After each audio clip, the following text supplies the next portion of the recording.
Non si sente? Diciamo del Consiglio, prego il segretario per la parola.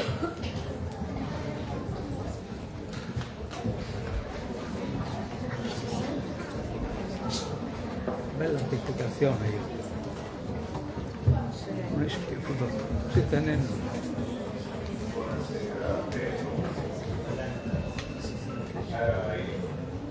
Moro, Mossa, Meris, Cicalò, Sciocco, Terrei, Canova, Murgia, Cucini, Manca, Sottu, Guesu, Cacchite, Coda, Zeta, Chessa, Zaiu, Buffoni, Cucca, De Ambrosis,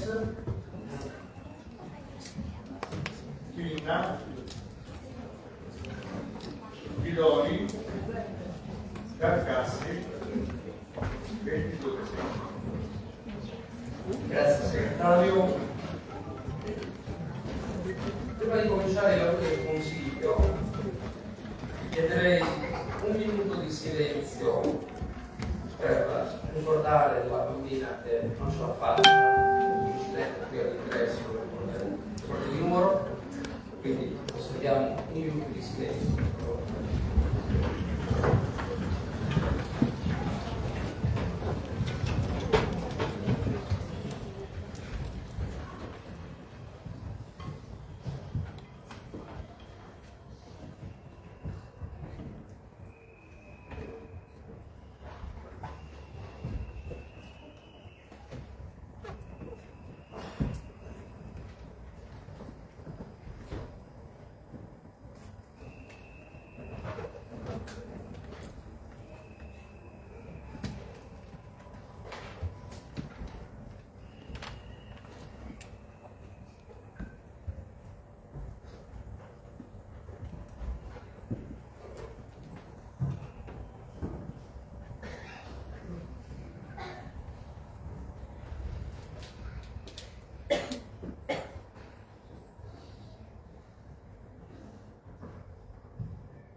Grazie a tutti.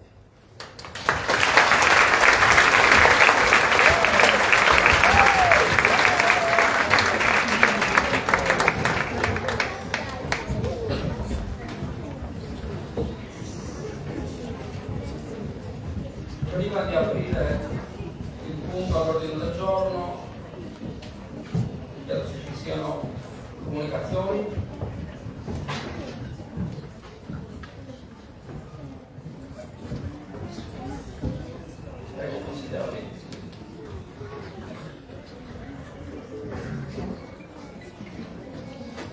Presidente, Sindaco, Giunta, consigliere e consiglieri, gentile pubblico qui presente. Chiedo la parola per domandare al Presidente e a questo Consiglio l'inversione dell'ordine dei punti oggetto di trattazione dell'adunanza odierna e quindi la modifica appunto dell'ordine, dando precedenza, ove possibile, e in assenza di opposizioni o di voti contrari di maggioranza, alla mozione sul conferimento della cittadinanza onoraria dell'attrice speciale ONU Francesca Albanese. E spiego in estrema sintesi il perché. Due motivi fondamentali. La presentazione di questa mozione, che giustifica l'attribuzione dell'onorificenza, consiste nella descrizione del contenuto dell'ultimo rapporto stilato dalla relatrice sul genocidio a Gaza, dal quale sono poi scaturite le pesanti sanzioni di cui l'Albanese oggi vittima è bersaglio. La conoscenza di questo contenuto ritengo sia una priorità logica rispetto alla discussione delle mozioni riunite o comunque del documento congiunto a firma delle altre forze delle altre forze politiche, AUS, Sinistra Futura e Progetto per il Muro. Nel rapporto albanese spiega il sistema di funzionamento del genocidio, le cause e le dinamiche di quello che chiama economia del genocidio, quindi un genocidio genocidio basato su una rete di rapporti economico-finanziari che coinvolge imprese e anche operatori non economici di tutto il mondo. Queste imprese, questi operatori anche non economici, ad esempio molte università, e non solo statunitensi ma anche europee, collaborano con Israele perché vengono pagate da Israele per svolgere attività connesse direttamente con l'uccisione dei palestinesi, traendo da questo profitto. Posto che il punto 3 del documento a firma congiunta delle altre forze politiche afferma che si impegnano sindaco e giunta a deliberare interrompendo, ovviamente lo sintetizzo, ogni rapporto da parte del Comune di Nuoro di tipo economico, culturale, sportivo, ludico, di ogni genere, con imprese e enti israeliani, pubblici e privati, coinvolti nel genocidio, e che tale punto investe direttamente naturalmente il Comune in materie che sono di sua competenza, quindi nei limiti delle sue prerogative, ritengo sia doveroso far sapere prima a tutti nel dettaglio quali sono queste imprese, che non sono solo israeliane, ma di tutto il mondo, e che non sono solo operatori economici, al fine anche di consentire alle consigliere e ai consiglieri chiamati ad esprimere un voto, anche su questo punto, di farlo in modo realmente consapevole, di esprimere un voto consapevole. Questo lo dico a beneficio innanzitutto di un più coerente svolgimento dei lavori dell'Aula, che possa rispettare l'ordine tematico, ma lo dico anche a vantaggio dei firmatari del documento congiunto, considerata l'importanza delle tematiche che oggi stiamo affrontando e che riguardano tutti quanti, e che è stato qualificato ordine del giorno. Io ritengo che questo sia abbastanza riduttivo, anche perché se stiamo alla stretta lettera del regolamento, l'ordine del giorno come voto politico-amministrativo come dire, deve essere discusso entro il termine massimo di un'ora. E ritengo che questo possa comprimere anche eccessivamente la discussione, che sarà sicuramente ampia e condivisa sulle questioni oggetto del documento. Voglio fare una piccola precisione finale normativa e dire che la richiesta di inversione, a mio avviso, non viola l'articolo 23 del regolamento, che appunto contiene un elenco dell'ordine degli argomenti da trattare e antepone gli ordini del giorno alle mozioni, innanzitutto perché ritengo che sia come dire, un po' difficile anche a volte incasellare, etichettare un atto consigliare di questa o quell'altra categoria, soprattutto considerato l'argomento, il tema, che poi è oggetto di tutte e due le iniziative consigliari.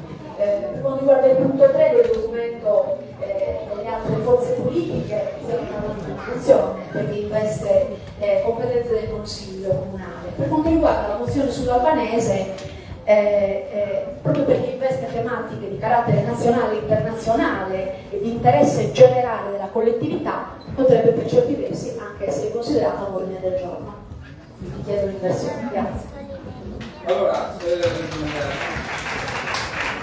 stiamo restando che oggi, stante l'importanza del tema, saremo più elastici con i tempi, quindi l'ordine del giorno non verrà contenuto nell'ora ma verrà contenuto nell'argomento, quindi entreremo nell'argomento e quando avremo esaurito l'argomento andremo a votarlo. Non ci daremo un limite temporale, ovviamente pregando i consiglieri di stare dentro tempi congrui e insomma di non esondare. Detto questo, io metto al voto la sua richiesta, per cui chiedo. Prego.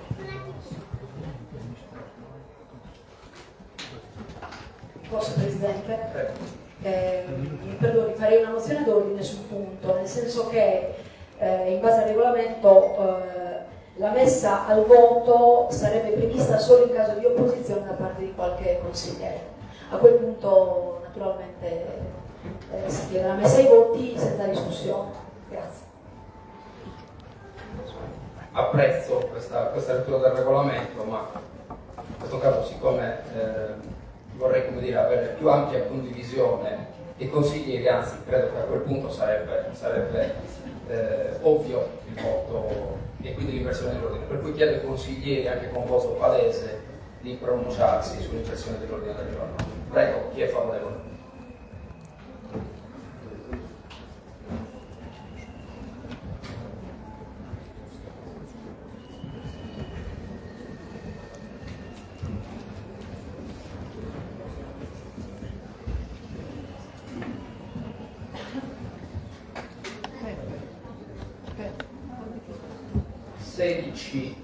Voti a favore, 1 astenuto e 8 che non hanno espresso il voto. Quindi procediamo con l'inversione dell'ordine del giorno.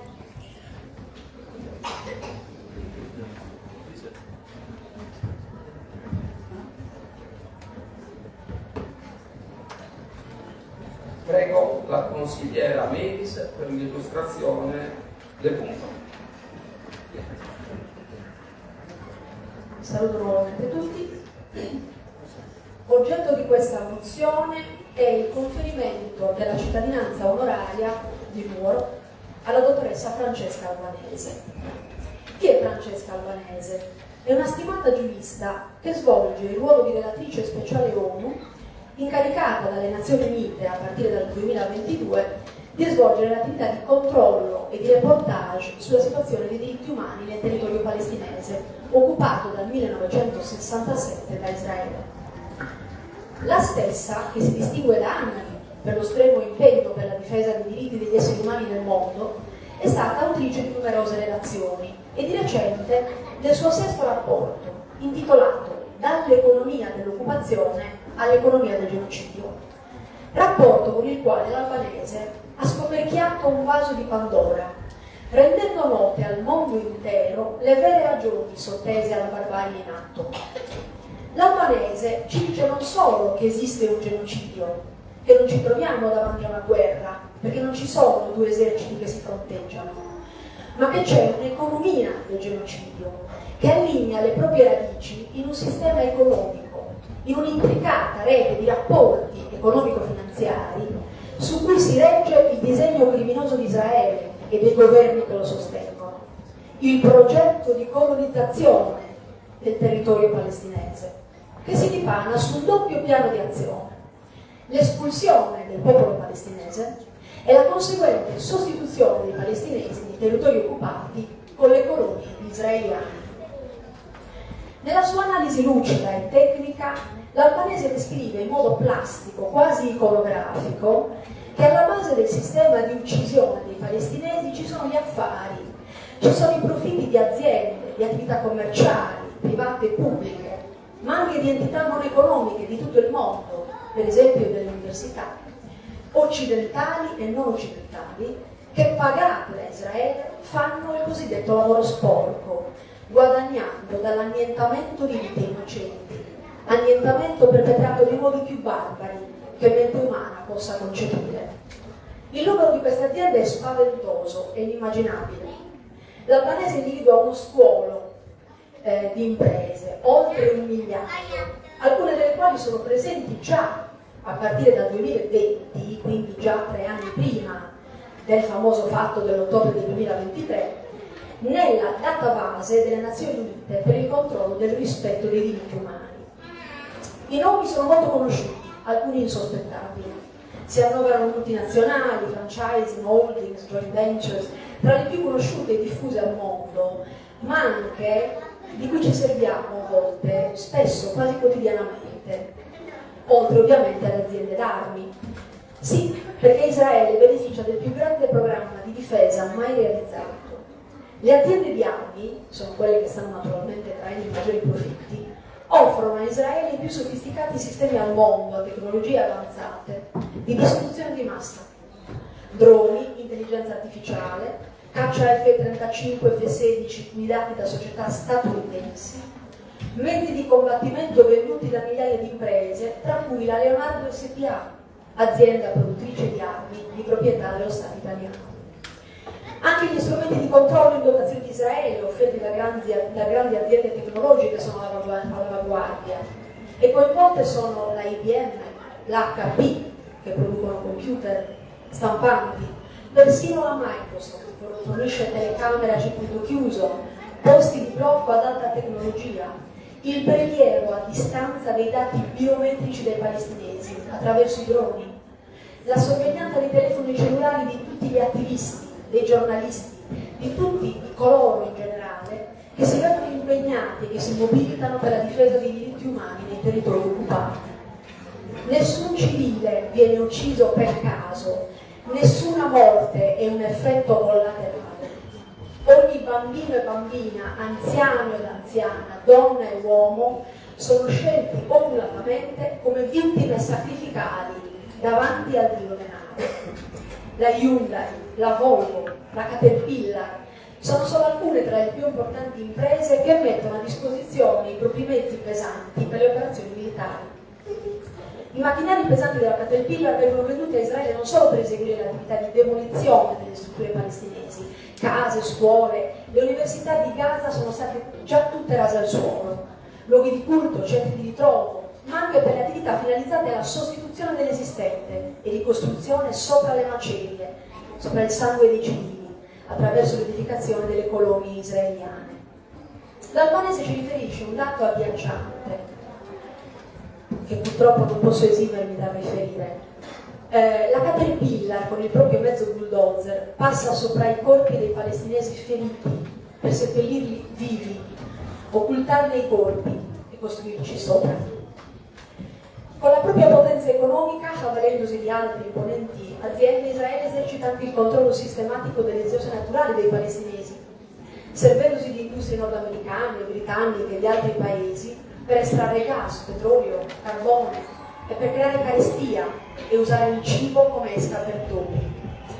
Dall'ottobre 2023, da quando il ministro della difesa israeliano Gallant ha dato ordine di eseguire un assedio totale, il popolo palestinese è stato privato dell'elettricità, del carburante e persino del bene primario dell'acqua.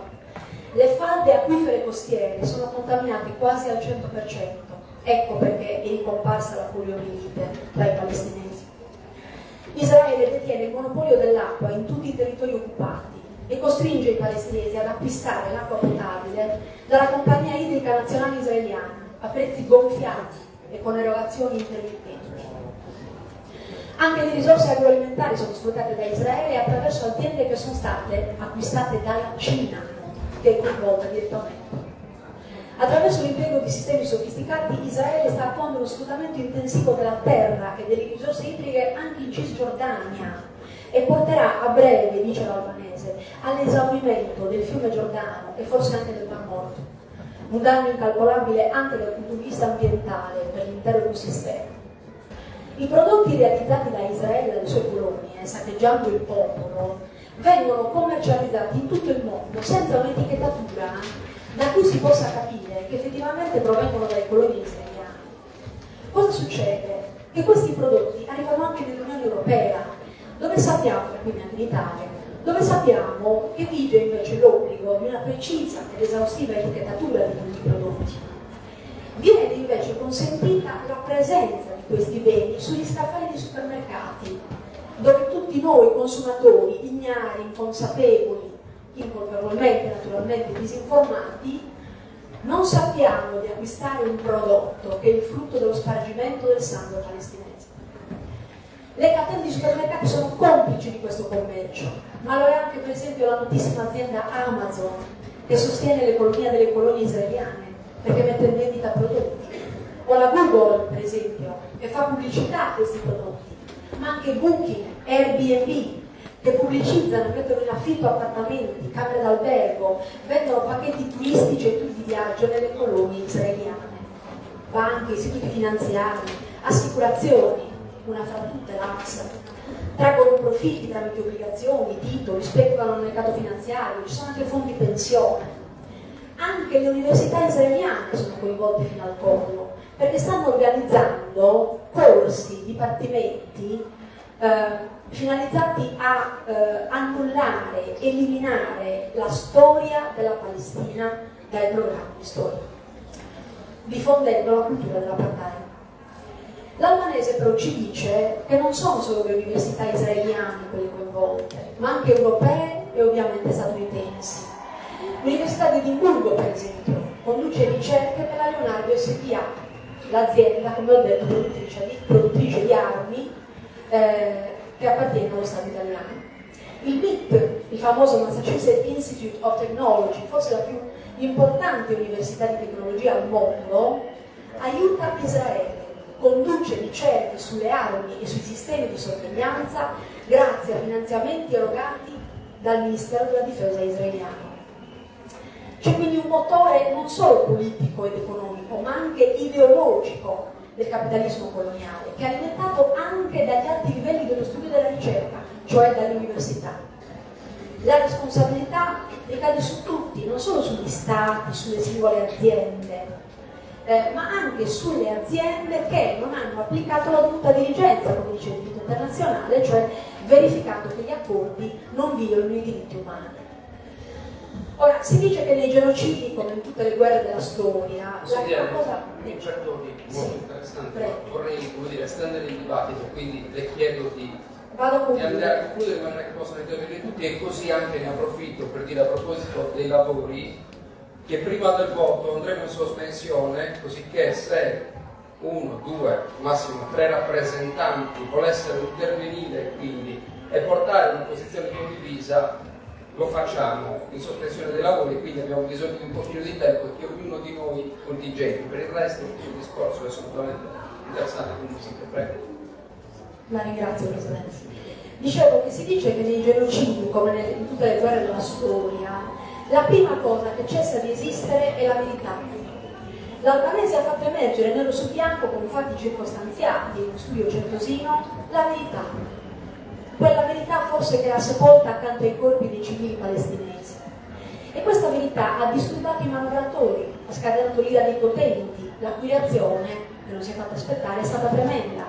Il governo degli Stati Uniti, il principale socio d'affari di Israele, ha colpito la relatrice con quello che io definisco un embargo finanziario, che nel mondo di oggi, che si basa su transazioni economiche basate su titoli, su carte, su conti correnti, equivale a un embargo esistenziale, a una limitazione della libertà personale, a un assassino virtuale, oserei dire.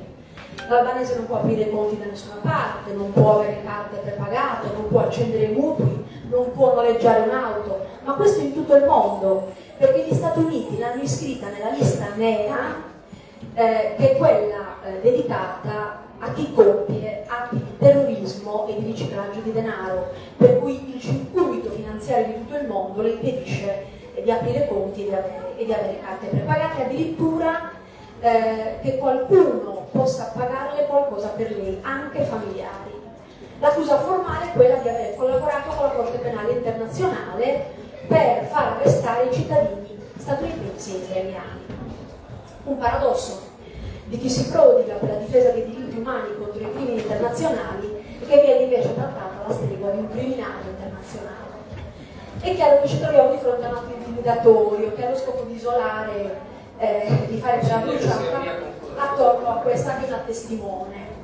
Quindi concludo dicendo questo, che per tutte queste ragioni l'ente comunale di Nuoro non può esimersi come istituzione vicina ai cittadini dall'offrire tutta la solidarietà, la vicinanza pubblica, il riconoscimento di valore a questa relatrice che sta rischiando la propria sicurezza personale e quella dei propri familiari per battersi con coraggio per far emergere la verità e il diritto che lei stessa definisce argine pacifico alla violenza.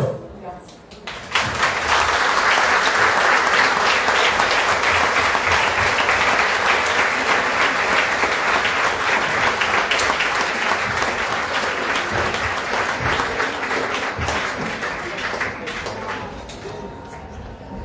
Grazie consigliera, scusa, passo la parola al sindaco per la posizione della giunta. Prego.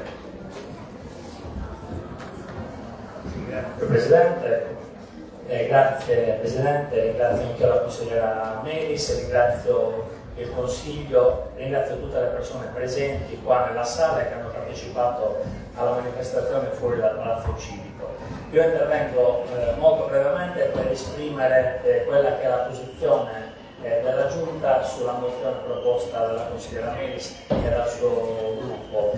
Ricordo soltanto, e ci tengo a ricordarlo, che noi in realtà abbiamo conosciuto Francesca Albanese. Francesca Albanese un anno e mezzo fa, a giugno del 2024, è stata la principale ospite e relatrice di un incontro che abbiamo organizzato qua in Biblioteca Sacra. Inizialmente era stato organizzato con la consigliera Bidoni, che insomma ricorderà bene, immagino, e tanti di voi erano presenti per tante ore, perché quell'incontro è durato tante ore. Siamo rimasti tutti molto attenti ad ascoltare quello che Francesca Albanese ci ha raccontato, e già ci raccontava quello che adesso invece è più di dominio pubblico, e cioè ci raccontava che lo Stato di Israele, con la complicità di tutti i paesi che si fingono amici, e cioè i paesi arabi, perché i paesi arabi sono complici, impedivano già dal giugno del 2024, anche già dall'inizio del 2024, a tutte quelle che erano i canoni, i tir di derrate alimentari, di superare il confine di Rafah, di entrare nella striscia di Gaza e di poter consentire di sfamarsi alla popolazione palestinese, che in quel periodo era stata ammassata proprio per volontà dello Stato israeliano nel sud, proprio a ridosso di Rafah. E quindi c'era una situazione in cui a pochi metri c'erano qualche migliaio di tir con tutti i generi alimentari inviati anche dal nostro paese, da tutti i paesi del mondo, per sfamare queste persone. E a pochi metri di distanza, oltre al muro realizzato in accordo sempre con lo Stato egiziano, queste cose bisogna sempre ricordarle, a pochi metri c'erano tanti bambini, tante donne, tanti uomini palestinesi che già morivano di fame e che erano costretti in quel periodo a cibarsi di quello che avevano, incluso il cibo per gli animali. Francesca Albanese ci ha raccontato, tra le altre cose, questo aspetto, e quindi diciamo che già la cittadina di Nuoro la conosce. È stato un incontro molto bello, perché in realtà ci sono stati tanti interventi di tanti nuoresi che hanno mostrato quella che è la sensibilità che da sempre contraddistingue la nostra città. Quindi io ci tenevo soltanto a ricordare questo evento, e a nome della Giunta esprimo il parere favorevole alla mozione, perché riteniamo giusto e doveroso che la città di Nuoro, attraverso il conferimento della cittadinanza onoraria alla dottoressa Francesca Albanese, riconosca il valore del suo straordinario impegno per la tutela dei diritti umani e per la pace. Questo atto sarà un'occasione per sensibilizzare la cittadinanza, in particolare i giovani che oggi sono presenti in tanti, sui valori fondamentali della nostra convivenza civile. Grazie di nuovo. Grazie.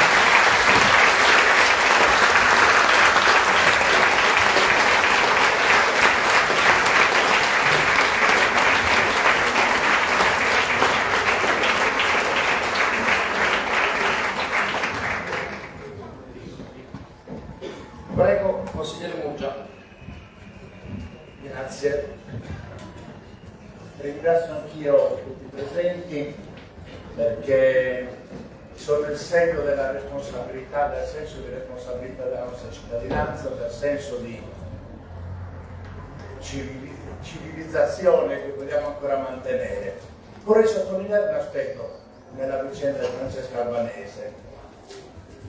È stata sottolineata già il suo coraggio umano, la sua forza, la sua determinazione nel denunciare le violazioni dei diritti umani, i crimini, il genocidio, finalizzato alla pulizia etnica, finalizzato a prendere tutto il territorio dei palestinesi e cacciare via gli abitanti, o in alternativa ammazzarli tutti. Queste sono le dichiarazioni che alla Knesset fanno i parlamentari israeliani.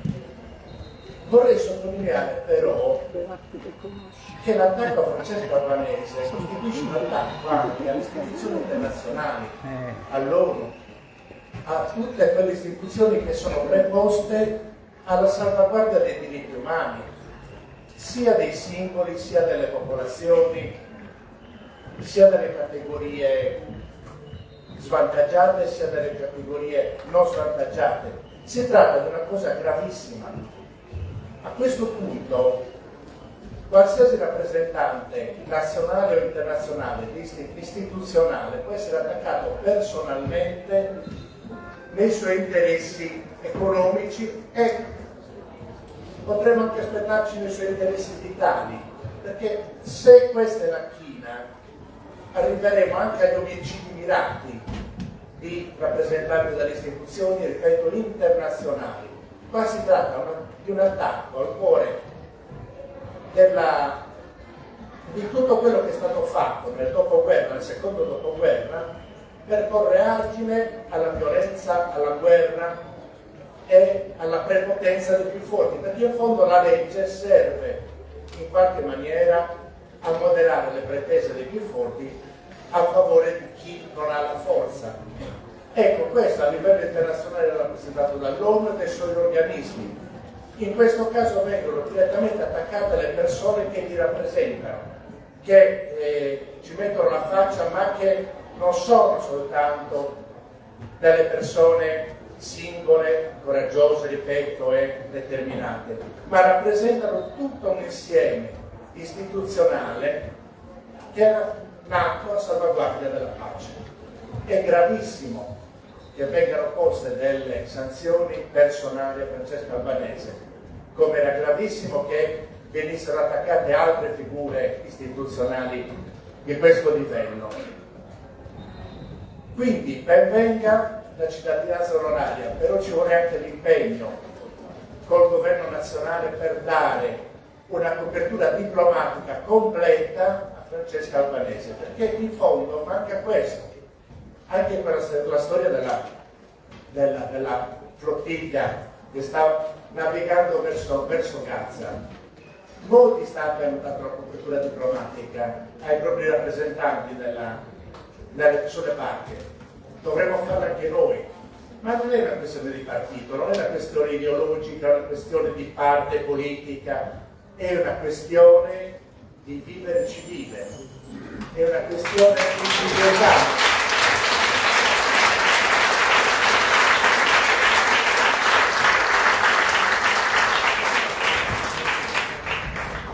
Mi ricomparto personale, poi lascio la parola anche agli altri.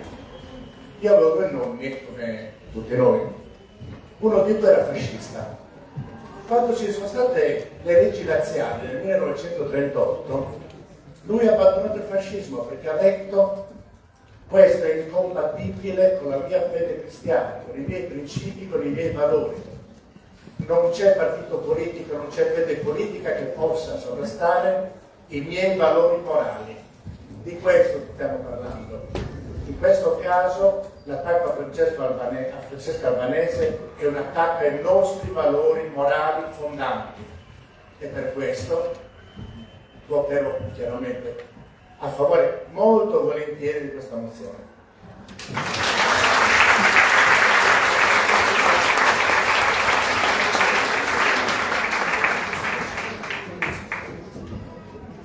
Grazie consigliere Murgia. Ci sono altri interventi?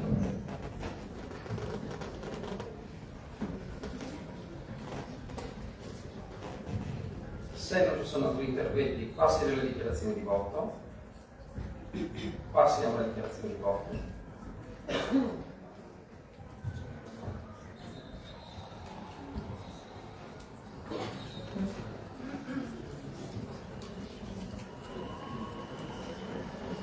No, potete passare il badge, sì.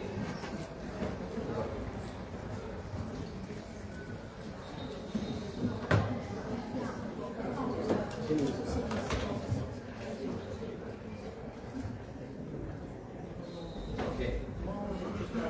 Prego, consigliere Mossa.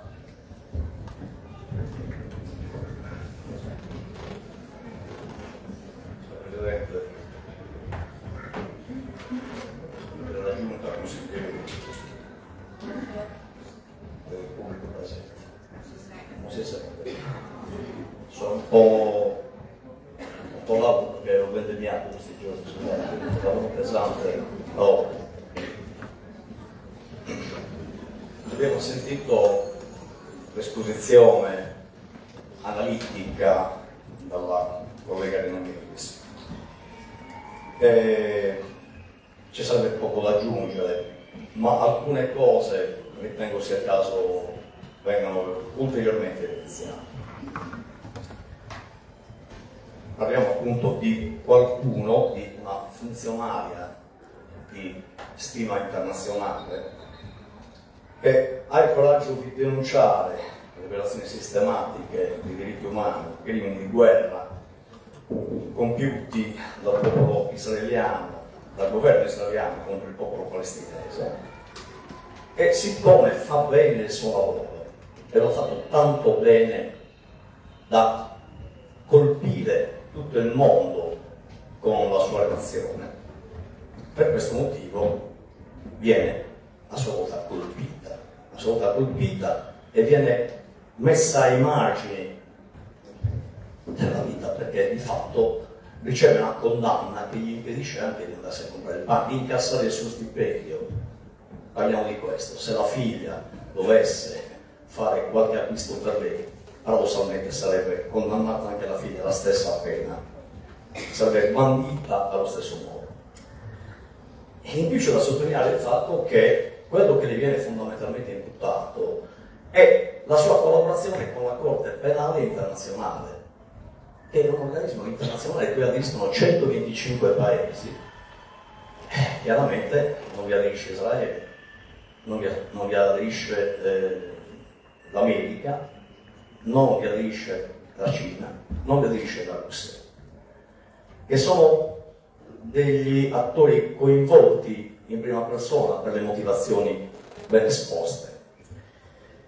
Ed ecco che quindi la Corte Penale Internazionale viene ritenuta un organismo anti-americano e albanese viene considerata un suo strumento addirittura complice. Si parla di complicità perché appunto la Corte Penale ha osato incriminare il primo ministro israeliano Benjamin Netanyahu per genocidio, e di qui l'inclusione del suo nome nelle liste OFAC. Le liste OFAC sono semplicemente le liste antiterrorismo e antiriciclaggio, per le quali è sufficiente che un nome venga inserito in queste banche dati, che automaticamente nel momento in cui io compio qualsiasi operazione online viene pescato il nominativo e bandito e vengono applicate le sanzioni. Di conseguenza è impossibile sfuggire a questo meccanismo perverso. E quindi una funzionaria capace dirigente viene trattata come una terrorista e una delinquente, perché viene iscritta appunto a queste liste di proscrizione, perché ha fatto bene il suo lavoro, perché ha avuto il coraggio di denunciare i grandi gruppi americani, li ha denunciati per bene la collega Rina Melis.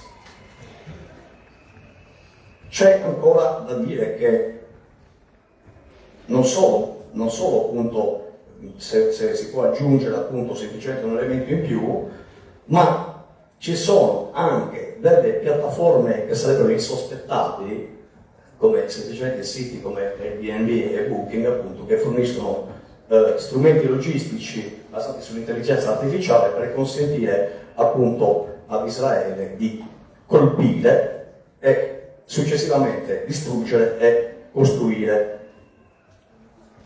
E allora, diverse città italiane hanno già espresso solidarietà alla dottoressa Francesca Albanese con il conferimento della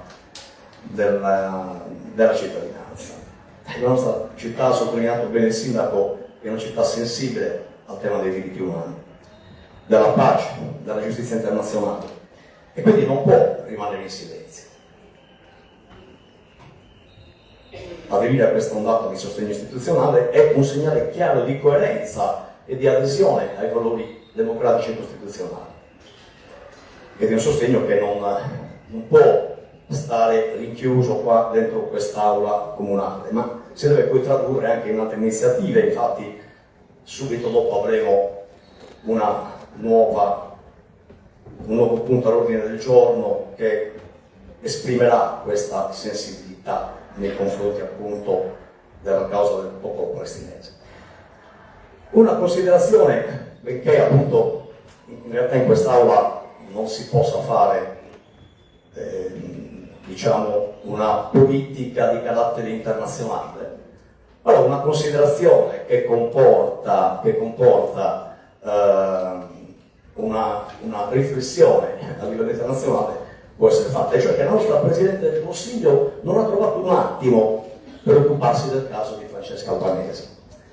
E invece ha trovato un tempo per spendere le sue lagrimucce per il caso Kirk, che conoscerete, che è alla ribalta appunto di tutti i giornali, dove è stata fatta addirittura una polemica sull'odio che genera la sinistra.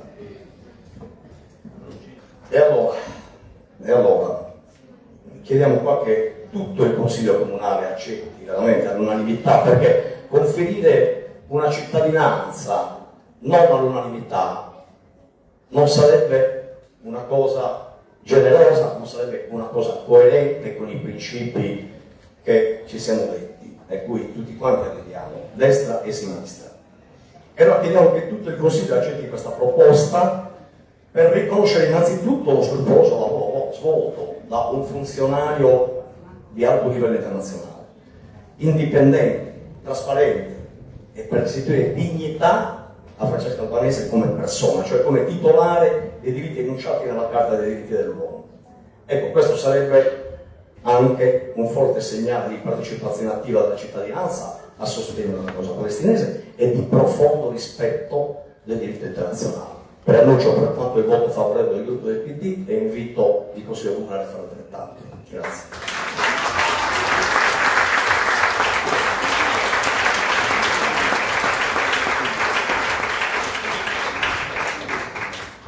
Grazie consigliere Mossa, ci sono altri interventi in dichiarazione di voto?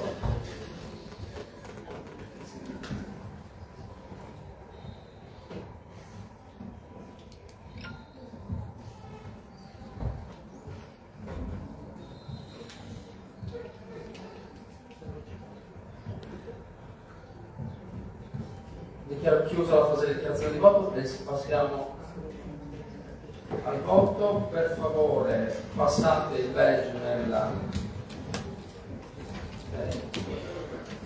vedo ancora qualcuno che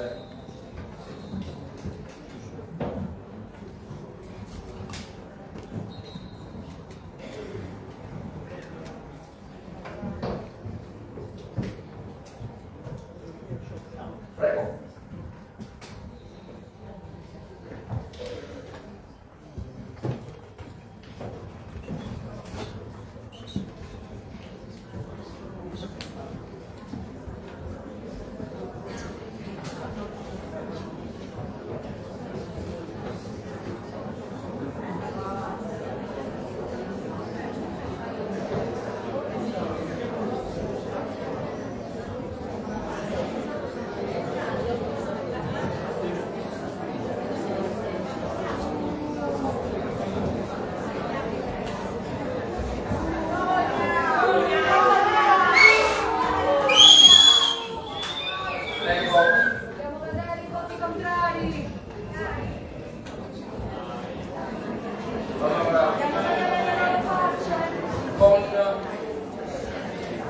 Con 19 voti favorevoli, 3 contrari e 2 astenuti,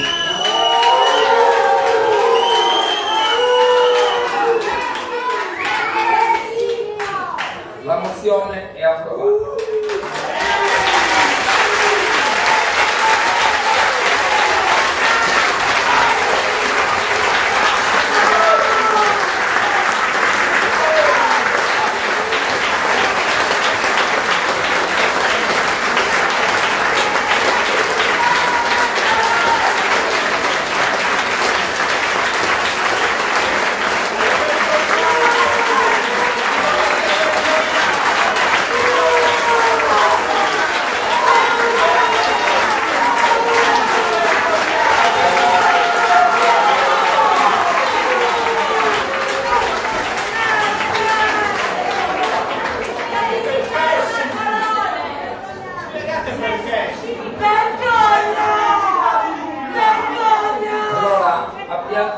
abbiate un attimo di pazienza, qui siamo in un consiglio comunale, ogni opinione va rispettata, la mozione è passata dalla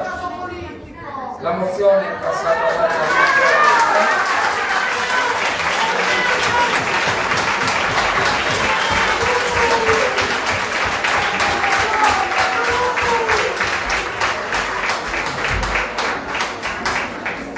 I fascisti sono gli ignavi!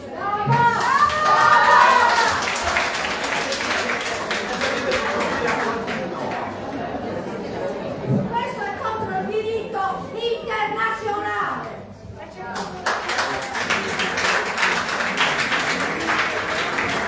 Il nostro popolo è complice! Allora, passiamo alla discussione.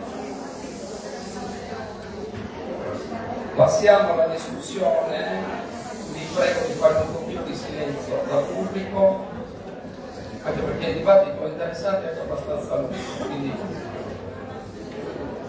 passiamo quindi all'ordine del giorno. Riconoscimento del diritto all'autodeterminazione del popolo palestinese, opposizione alle politiche belliciste e di riarmo. Qui io leggo 3 firmatari, credo che presenti l'ordine del giorno la consigliera Bidoni, è corretto? Sì. Prego consigliere. Buonasera a tutte e a tutti. Un secondo solo. Prego consigliere. Allora, buonasera a tutti e a tutti, in particolare al pubblico presente e quello a distanza, in una di quelle rarissime e bellissime occasioni in cui l'aula pressoviera sarà piena, segno e segnale della grande sensibilità del popolo nuorese sui temi umani e politici e civili in generale. Oggi ci troviamo a discutere di un ordine del giorno che ha visto l'unitarietà di tutti i gruppi politici aderenti all'area progressista, e questa non può che riempirci di orgoglio, perché siamo anche noi consiglieri comunali, consigliere, testimonianza di questo vivace, forte e sentire nuorese. Oggi è una giornata anche particolare, voi saprete, per una serie di circostanze. Oggi è stato proclamato lo sciopero generale dei servizi, delle scuole, delle attività economiche in genere, uno sciopero generale per la difesa dei diritti del popolo palestinese e contro le politiche belliciste di Israele, che ha avuto grande successo con grandi manifestazioni in tutte le piazze italiane. Uno sciopero proclamato dai sindacati di base, e voi sapete che i sindacati di base non hanno, come numero di iscritti quella forza che possono avere altri tipi di organizzazioni sindacali, eppure sono riusciti a trascinare nelle piazze migliaia e migliaia di cittadini e cittadini. Dunque una partecipazione che va al di là di quella che possa essere la tessera sindacale di appartenenza, e non è poco in circostanze come questa che stiamo vivendo. Ma oggi inizia anche all'Assemblea Generale dell'ONU un incontro da oggi sino al 19 settembre, nel corso del quale sarà ufficializzato da parte di altri 10 stati il riconoscimento dello Stato della Palestina, per cui dal 148 dei 193 stati aderenti all'ONU, a partire dal giorno 19 settembre saranno esattamente 158 stati che riconoscono lo Stato di Palestina. E dunque anche questo, in una serie di circostanze, discusso il 22 di settembre in un'assise così importante come l'Assemblea e il Consiglio Comunale di Nuoro. Vorrei ricordare che il 17 settembre molto importante. La commissione d'inchiesta sui territori palestinesi occupati dalle Nazioni Unite, la commissione presieduta dalla giurista Neri Pizzai, ha riconosciuto che effettivamente nella striscia di Gaza è in atto un genocidio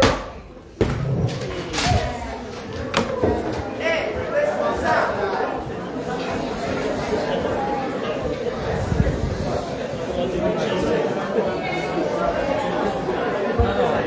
Quella sola. No, da giù Abbassa. si può aprire da sinistra.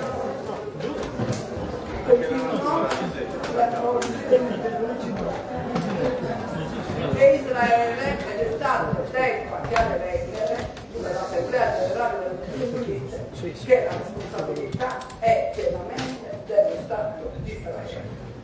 Il 15 settembre l'esercito israeliano ha avviato una massiccia invasione di Gaza City con droni, missili, e hanno messo in fuga circa 450.000 palestinesi.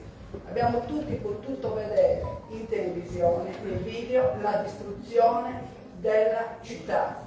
Centinaia, migliaia di donne, uomini, bambini e bambini scappare e ridotti alla fame e alla sete.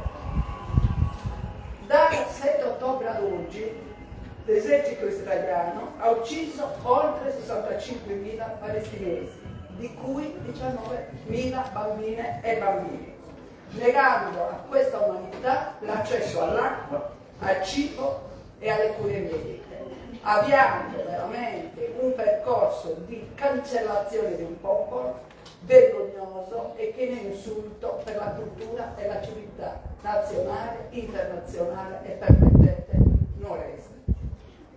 L'ordine del giorno che io mi appresto a presentare e a illustrare, intitolato come oggetto riconoscimento del diritto all'autodeterminazione del popolo palestinese, opposizione alle politiche belliciste di Riarmo, è un ordine del giorno che è nato dal basso, che ha visto alcune forze politiche di unirsi per dare un senso, un significato e soprattutto un segno di unitarietà del popolo progressista rispetto alla tragedia, al genocidio e alle politiche belliциstiche.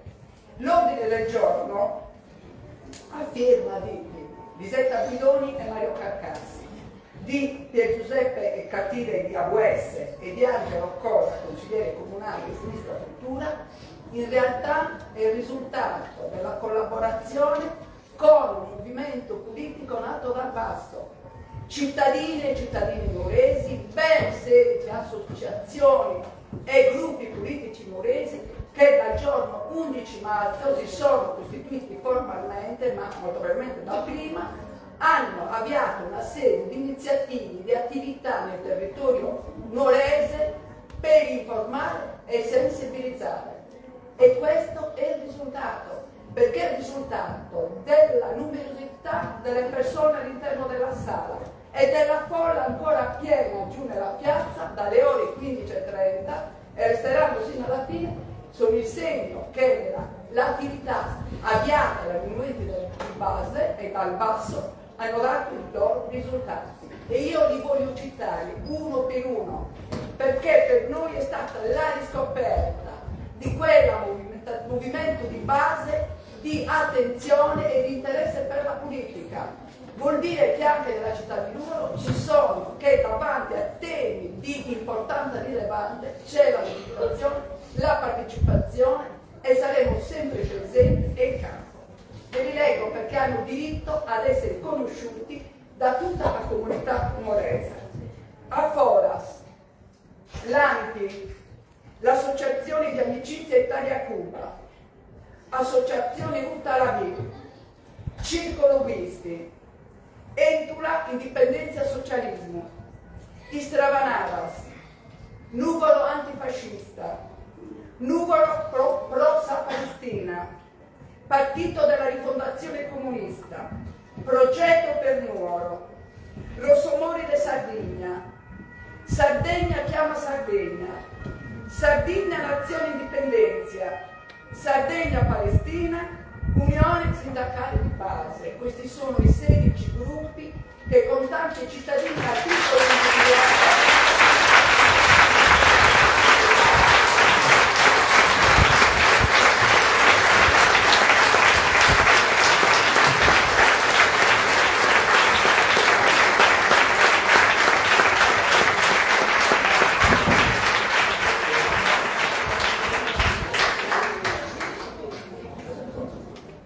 individuale hanno partecipato alla stesura e al processo di informazione e sensibilizzazione.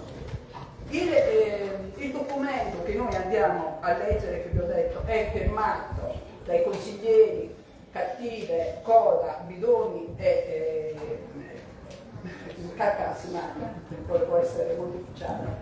E Carcassi in realtà è il prodotto di questa collaborazione. Io credo che sia un segnale molto importante. L'ordine del giorno ha una premessa dove sono elencate le ragioni di ordine politico che hanno animato la volontà dell'associazione della comunità dell'Assemblea contro Sagrada e di 3 gruppi politici che ce ne siamo fatti portatori. E la nostra volontà di unità e di voce unica è stata talmente forte che ci siamo riuniti. La rappresentante della comunità, la cito perché dovevo citare la signora Boi, Cattive, Coda, Bidoni e Carcassi, ci siamo riuniti, abbiamo esaminato le 3 diverse ordini del giorno e abbiamo prodotto un unico ordine del giorno che è quello che sottoponiamo all'attenzione dell'Assemblea civica e soprattutto all'attenzione del sindaco e della giunta. Per una questione di rispetto di coloro che hanno materialmente scritto la mozione e che poi noi abbiamo unito come tutti, io vi leggo i punti perché è una ricostruzione politica storica. Mi perdoni. Posso prendere il tempo dalla dichiarazione di voto? Sì, però siccome il mio intendimento non è tanto mi spiego un secondo, sì. Non è tanto affermare lì, quanto dare la possibilità a tutti di intervenire. Sì, ma ora, adesso leggo sull'ordine non dei apro lavori, più parentesi le dico questo sull'ordine dei lavori. Sì. Normalmente, anche a beneficio di chi ci sente del pubblico, gli interventi nell'ordine del giorno vanno misurati nei 5 minuti, ma siccome stiamo affrontando un tema molto importante, arriviamo anche ai 10 minuti. Ma se ogni consigliere prende più di questo tempo mi viene difficile poi dare la parola agli altri, quindi per questa ragione, sì signora, ma alle 3 del mattino io voglio vedere poi se dobbiamo discutere tutti quanti, quindi se stiamo tutti quanti nei tempi ognuno dice giustamente quello che deve dire. Non faccio più parentesi, leggo direttamente. Allora, permesso che per secoli, scusate cambio gli occhiali, che per secoli arabi ed ebrei hanno convissuto pacificamente in Medio Oriente prima delle tensioni seguite alla nascita dello Stato di Israele. Il conflitto israelo-palestinese ha causato negli ultimi anni oltre 65.000 vittime civili nella striscia di Gaza, con migliaia di donne e bambini uccise o ferite. La popolazione di Gaza vive in condizioni drammatiche, senza accesso adeguato a cibo, acqua e cure mediche, aggravate da un embargo in atto dal 2007. L'Assemblea Generale delle Nazioni Unite negli anni ha emanato diverse risoluzioni che riconoscono al popolo palestinese il diritto all'autodeterminazione, il diritto al ritorno dei rifugiati e alla sovranità delle risorse naturali. Numerose sono anche le risoluzioni riguardanti il ritiro di Israele dai territori occupati dal 1967, compresa Gerusalemme Est, ed il diritto dei popoli occupati o colonizzati a liberarsi dall'occupazione straniera, con tutti i mezzi possibili, compresa la lotta armata. Inoltre, una più recente risoluzione dell'ONU riconosce la Palestina come Stato osservatore non membro, cioè lo stesso riconoscimento dello Stato del Vaticano. Più di 140 paesi a luglio, quando abbiamo presentato l'ordine del giorno, ma da oggi 148 e fra 9 giorni diventeranno 158, nel mondo hanno riconosciuto formalmente il diritto all'autodeterminazione del popolo palestinese. La politica del governo di Netanyahu è ufficialmente orientata all'occupazione totale e permanente di tutto il territorio palestinese e al genocidio della popolazione che vi risiede. Esistono 2 mandati di arresto per il primo ministro israeliano Netanyahu e l'ex ministro della difesa Gallant, emessi il 21 novembre 2024 dalla Corte Penale Internazionale per crimini contro l'umanità e crimini di guerra. Una pace duratura in Medio Oriente può essere raggiunta solo attraverso la fine dell'occupazione dei territori palestinesi da parte di Israele e il riconoscimento del diritto all'autodeterminazione del popolo palestinese. La crescente instabilità politica a livello mondiale può essere ricondotta alla tendenza generale di risolvere le controversie con l'uso della forza, delle armi, piuttosto che con il dialogo e la mediazione. Le spese programmate per il riarmo porteranno inevitabilmente al taglio di fondi destinati alle comunità locali, alla sanità, alla scuola, al welfare e al perdurare di uno stato di guerra. A Nuoro, associazioni e gruppi politici operano da tempo per la pace, contro le politiche militari e a sostegno della popolazione palestinese, che rappresenta la più colpita da occupazione militare, apartheid e genocidio. La comunità nuorese è stata chiamata a scendere in piazza il 19 giugno. Circa 1500 persone hanno espresso la loro contrarietà alle politiche genocidiarie e di occupazione del governo Netanyahu e il loro sostegno al popolo palestinese per il diritto all'autodeterminazione. La solidarietà dei comuni e delle comunità ha un importante valore simbolico e le politiche di boicottaggio e sanzionatorie sono le uniche vere forme pacifiche di dissenso che possono indurre Israele a modificare le politiche oppressive. Una cultura della legge del più forte non può che generare un futuro di conflitti.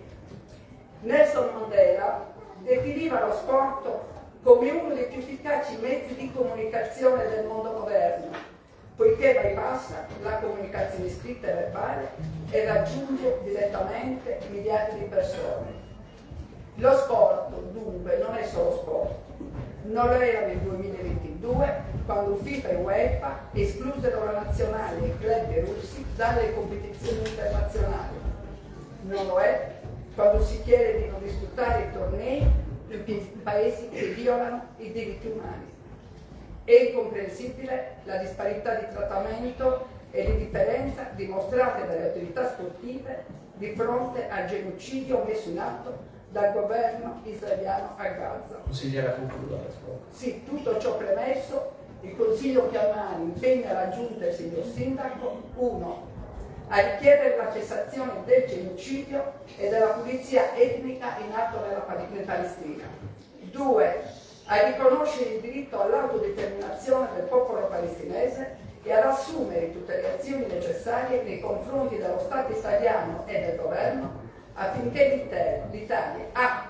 sottoponga e spinga la comunità internazionale ad agire attraverso le azioni diplomatiche per la risoluzione definitiva del conflitto. B. Sostenga con convinzione in sede nazionale e internazionale il riconoscimento dello Stato di Palestina quale Stato sovrano. 3. A cessare qualsiasi rapporto di carattere economico, culturale, ludico-sportivo con imprese o enti israeliani pubblici o privati attualmente in corso, né stipulati di nuovi. 4. Ad attivarsi perché la spesa destinata al riarmo venga destinata alla spesa sociale, welfare, salute e istruzione. 5. A farsi promotori in tutte le sedi nazionali ed internazionali di un'istanza di contrarietà allo svolgimento della partita tra Italia e Israele prevista per il 14 ottobre a Udine. 6. A promuovere iniziative formative sulle politiche di risoluzione di conflitti attraverso il dialogo e il rispetto reciproco a favore dei giovani di tutti i livelli scolastici. 7.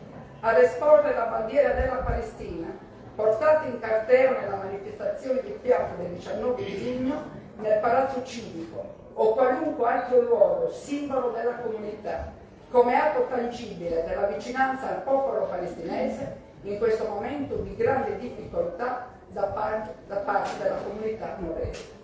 8. A promuovere questo impegno presso le associazioni dei comuni di cui fa parte, come ANCI e Comunità Montana. E infine, il punto 9, a mantenere queste posizioni politiche fino al raggiungimento di tutti gli obiettivi come sopra elencati e fino al completo ritiro dell'esercito e dei coloni israeliani da tutti i territori occupati, nonché al risarcimento dei danni materiali e immateriali causati al popolo palestinese.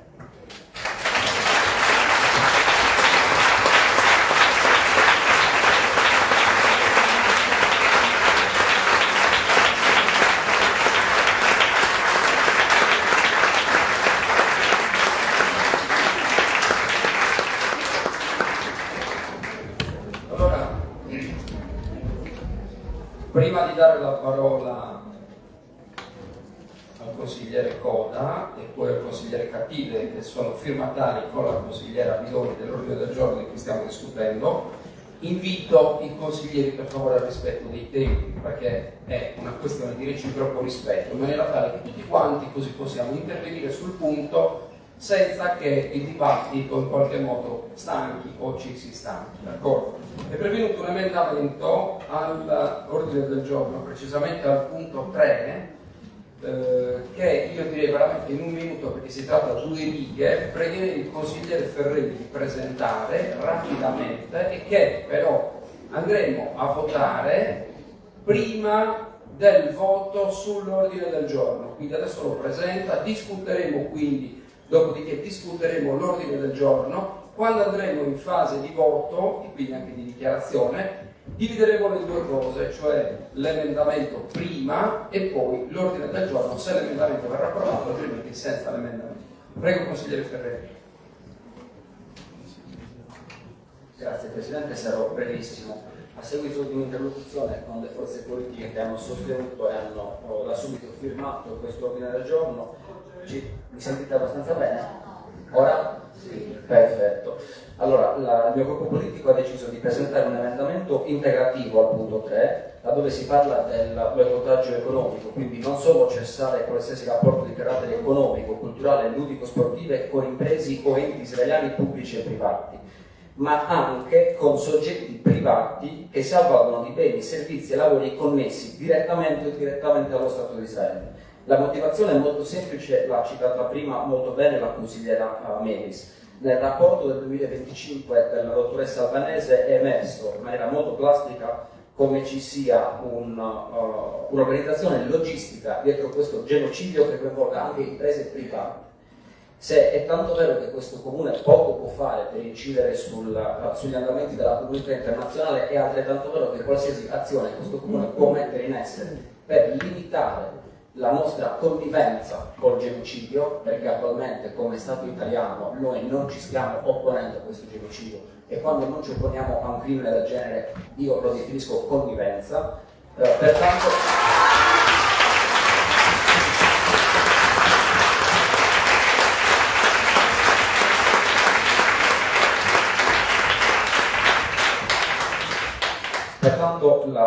l'emendamento ha questa finalità, quello di cercare di coinvolgere maggiormente dal punto di vista dell'amministrazione comunale, cercare di apportare il maggior danno nel nostro piccolo che possiamo fare a questo massacro e a questo genocidio. Grazie Presidente.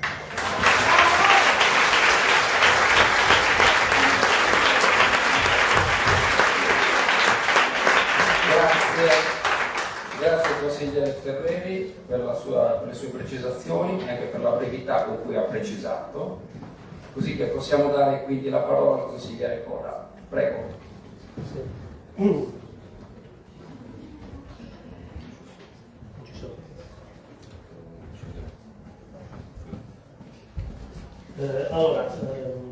Naturalmente, prima di tutto saluto tutte le persone presenti, naturalmente condivido in pieno quanto detto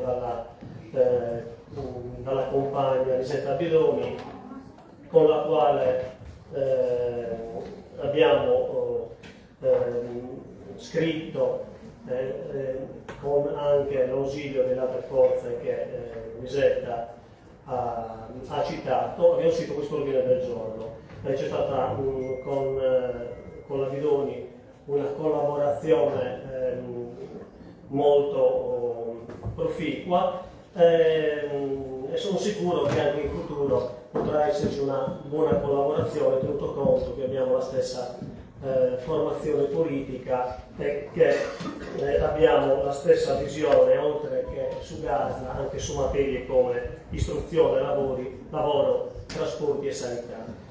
Tra i punti all'ordine del giorno vi è il riconoscimento dello Stato della Palestina.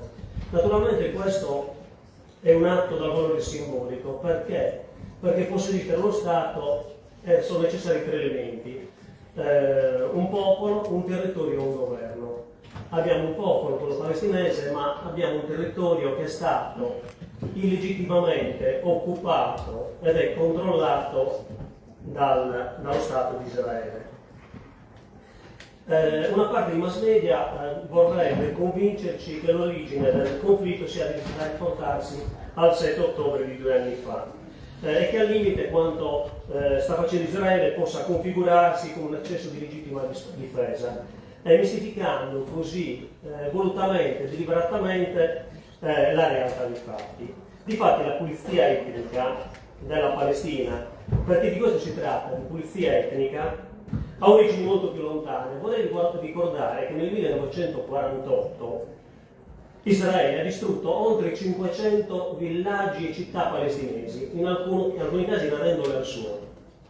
E sono stati cacciati dalle loro case oltre 700.000 palestinesi che non hanno più avuto la possibilità né loro né i loro discendenti di tornare alle loro case e alla loro terra. L'esercito israeliano nell'occasione ha applicato la politica di allontanamento forzato dei palestinesi, addirittura anche dalle forze che erano state assegnate all'ONU alla Palestina. Per quanto riguarda Gaza, vorrei ricordare che è una popolazione che più o meno può corrispondere a quella di Roma, con un territorio disponibile che non è nemmeno un quarto di quello romano. Gaza è di fatto una prigione a cielo aperto, è stato già accennato prima, ma è chiusa da oltre 60 km di barriere di cemento, acciaio e filo spinato alto 6 metri. Anche dalla parte del mare non si entra e non si esce se non alle condizioni stabilite da Israele. Inoltre dal 2007 Israele ha adottato un embargo totale nei confronti di Gaza. È Israele che stabilisce anche a proprio piacimento la quantità di risorse alle quali la popolazione di Gaza può avere accesso, compreso cibo, acqua potabile ed energia elettrica. C'è un rapporto dell'ONU che è precedente al 7 ottobre in cui viene spiegato che oltre il 62% della popolazione, allora, prima del 2023, aveva bisogno di assistenza alimentare. L'elettricità fornita da Israele era in grado di soddisfare appena il 50% della domanda. C'erano quotidiani blackout nella striscia di Gaza. Quasi l'80% dell'acqua di rete non era data al consumo umano. Allora, se queste erano le condizioni prima del 2023, possiamo solo immaginarci quali sono le condizioni dei palestinesi nella striscia di Gaza. Vi sono state tante altre operazioni militari di Israele, io vorrei ricordarle, qualche dato vorrei darlo. Per esempio vorrei ricordare la prima intifada dell'87 con oltre 1000 morti palestinesi, la seconda intifada che è andata dal 2000 al 2005, se ricordo bene, con più di 5.000 morti. Poi vi è stata l'operazione Piombo Fuso 2008-2009 con migliaia di palestinesi uccisi e decine di migliaia di abitazioni distrutte. L'operazione Colonna di Fumo del 2012 con centinaia di vittime palestinesi, l'operazione Margine Protettivo del 2014 ugualmente con migliaia di morti palestinesi. In tutti questi attacchi le Nazioni Unite e anche le organizzazioni umanitarie hanno documentato che Israele ha attaccato e ucciso deliberatamente civili palestinesi con un altissimo numero di bambini morti, oltre naturalmente a distruggere strutture essenziali come scuole e ospedali. Dal 7 ottobre 2023 Israele ha alzato l'asticella, ha messo in atto una vera e propria campagna di annientamento e di punizione collettiva nei confronti dei palestinesi. Ha dato vita a un vero e proprio genocidio. Oltre al massacro di civili inermi, ha naturalmente tagliato cibo, acqua, medicine, carburante, elettricità. Ha colpito scuole, ospedali, ha anche ucciso oltre 200 giornalisti palestinesi che sembrano di Serie B solo perché sono palestinesi. Con l'Occidente civilizzato che si proclama democratico che sta a guardare, non ha fatto niente per fermare questo orribile massacro. Per non parlare più della Cisgiordania, in cui in violazione del diritto internazionale vi sono circa o poco meno di 300 colonie, in cui vivono intorno ai 700.000 ebrei. I palestinesi vivono in queste zone occupate e sono sottoposti a un regime di apartheid. Solo per farvi un esempio, ai coloni viene applicato il diritto civile e il diritto penale, mentre ai palestinesi viene applicato il codice militare. C'è una separazione tra le strade, ci sono le strade che possono utilizzare i palestinesi e quelli che possono utilizzare i coloni. Naturalmente le strade per i palestinesi, come potete immaginare, sono in pessime condizioni, tortuose e con frequentissimi posti di blocco israeliani.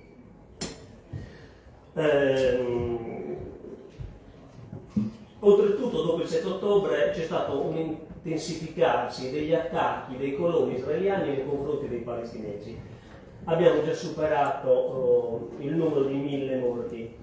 Per chiudere vorrei anche ricordare, è stato già accennato, che il 21 novembre 2024 la Corte Penale Internazionale ha emesso 2 mandati di arresto, uno per il leader Netanyahu, l'altro per l'ex ministro della guerra Gallant, per crimini contro l'umanità.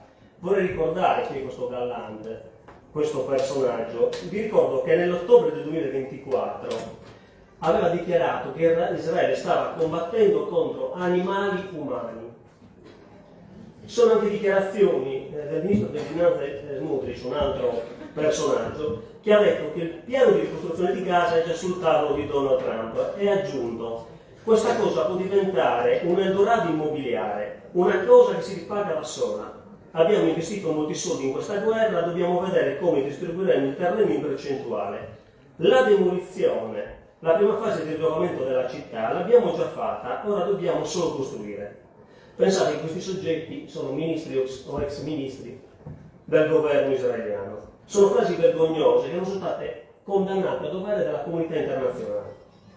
Per quanto detto, ritengo che anche il comune di Nuoro, come hanno fatto tanti altri comuni in Italia, debba esprimere in maniera forte la sua vicinanza e il suo sostegno al popolo palestinese. Pertanto chiedo che venga approvato questo ordine del giorno.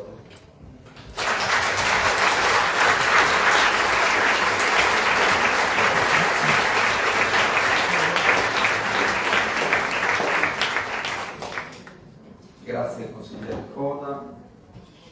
Prego, consigliere Cattilia. Grazie Presidente, signor Sindaco, Giunta, consiglieri, meraviglioso pubblico presente dentro e fuori dall'Aula.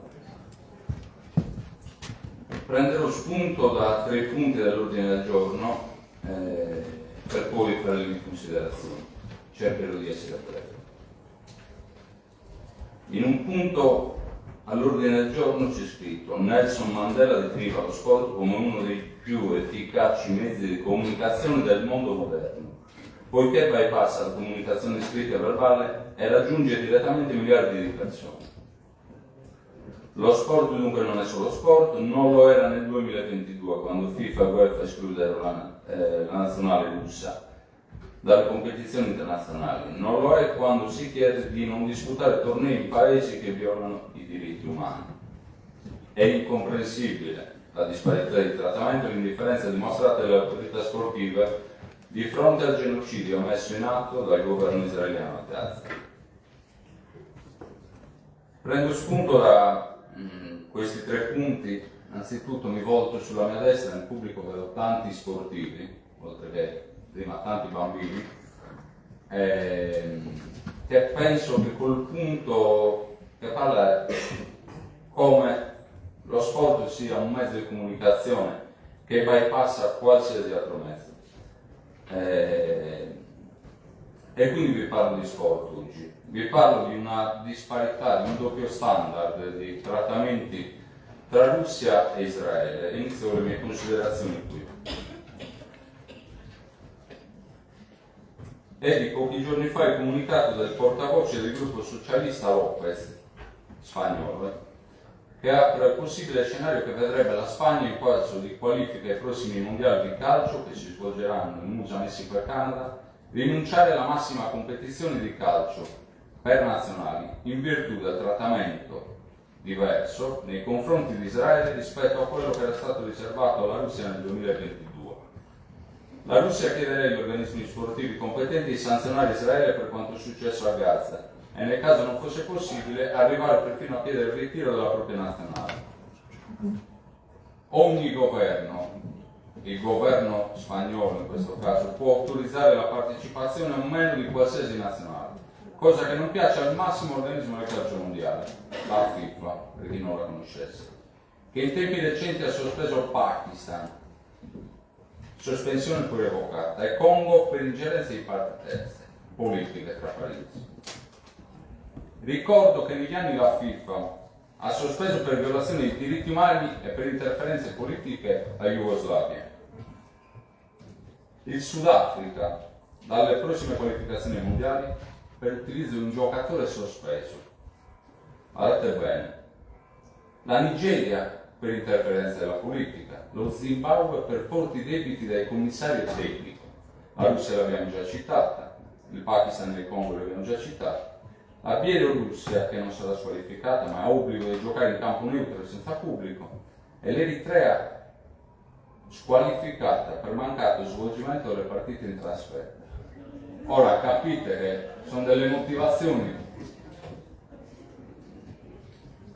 che non hanno un senso, secondo me, davanti a quello che succede a Israele, a Gaza. Prendo un attimo. Accuse simili sono state mosse da anni nei confronti della Federazione Israeliana, che oltre a violare i diritti umani, viola anche lo statuto della FIFA, che non prende provvedimenti, inserendo nel proprio campionato squadre degli insediamenti illegali in Palestina. Ma in questo caso la FIFA continua a rimandare. Si crea un precedente che può essere applicato anche dalla FIGC. Dal febbraio del 2022, precisamente dal 24 febbraio ad oggi, ben 9 nazionali, tra le quali Inghilterra, Scozia, Irlanda del Nord, Repubblica d'Irlanda, Repubblica Ceca, Svezia, Polonia, Stati Uniti e Galles, si sono rifiutati di giocare contro la Russia dopo l'invasione dell'Ucraina. Perché l'Italia non dovrebbe rifiutarsi di giocare contro Israele? Ve lo fornisco io un assist. Seferin, per chi non lo sapesse, il presidente della UEFA, in una recente intervista ha dichiarato che questo doppio standard è dovuto alla mancata pressione politica. Guardate bene, è un uomo importantissimo a livello sportivo. Alla mancata pressione politica, sostituita dalla pressione sociale, come a dire che se dalla politica fossero giunte le giuste pressioni, magari qualcosa sarebbe potuto accadere. Ora, io penso che la società stia facendo il proprio dovere, ce lo dimostrano da mesi, se parliamo di Moro. Penso che noi politica dobbiamo fare altrettanto, quindi vi chiedo il voto favorevole all'ordine del giorno.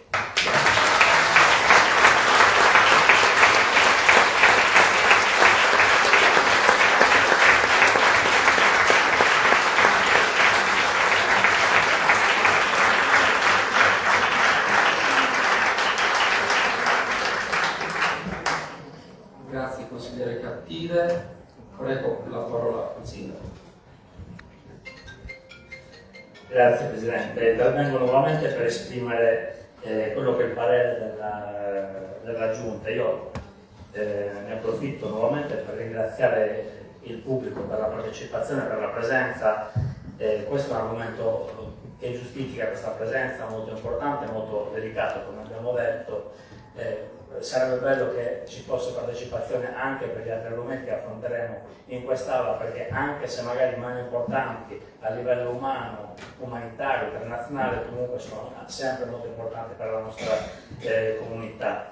Io prima di esprimere il parere faccio come prima una considerazione, partendo anche da quello che giustamente ha detto il consigliere Coda.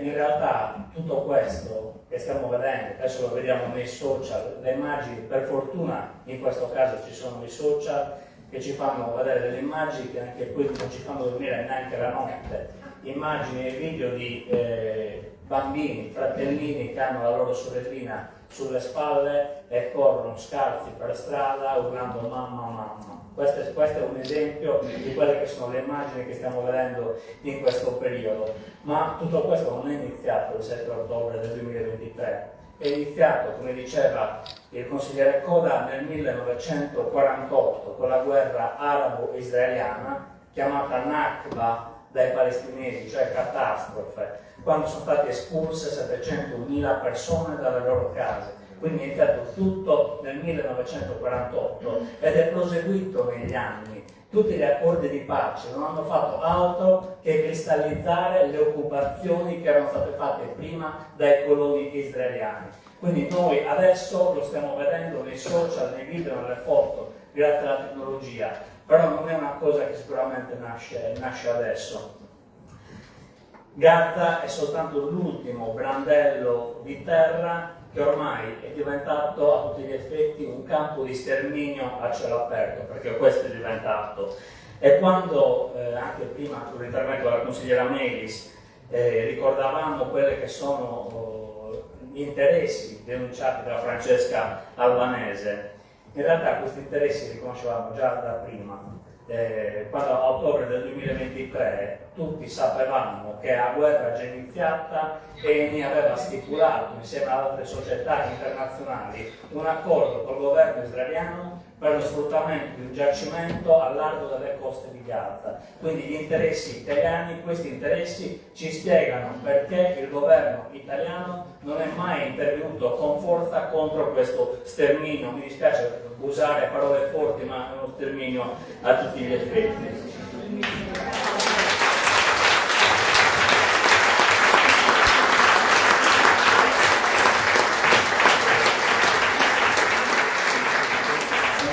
Tante cose da dire, da ricordare, e io penso che nel corso del prosieguo di questa discussione verranno ricordate dai consiglieri. Quindi esprimo il parere della Giunta, la Giunta esprime il parere favorevole all'ordine del giorno. Condividiamo pienamente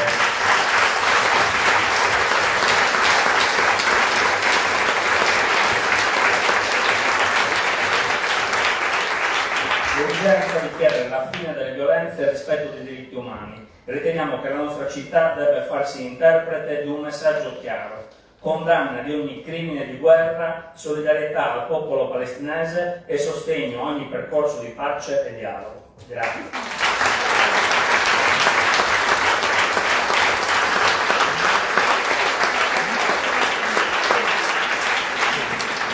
Grazie signor Sindaco. Io oggi il mio intervento lo farò da qui, dalla Presidenza del Consiglio. Intanto la ragione di questa discussione, perché a me annichilisce, innervosisce, dà fastidio. Quando leggo ad esempio sui social abbiamo altre cose a cui pensare, mi vengono i brividi. Quando non si capisce che in realtà discutere della questione palestinese vuol dire discutere delle libertà fondamentali e che tutti noi un giorno potremmo essere chiamati a fare i conti con quello che la storia ci sta regalando, i nostri figli potrebbero fare i conti con quello che stiamo vedendo adesso a Gaza. Mi viene in mente, sapete,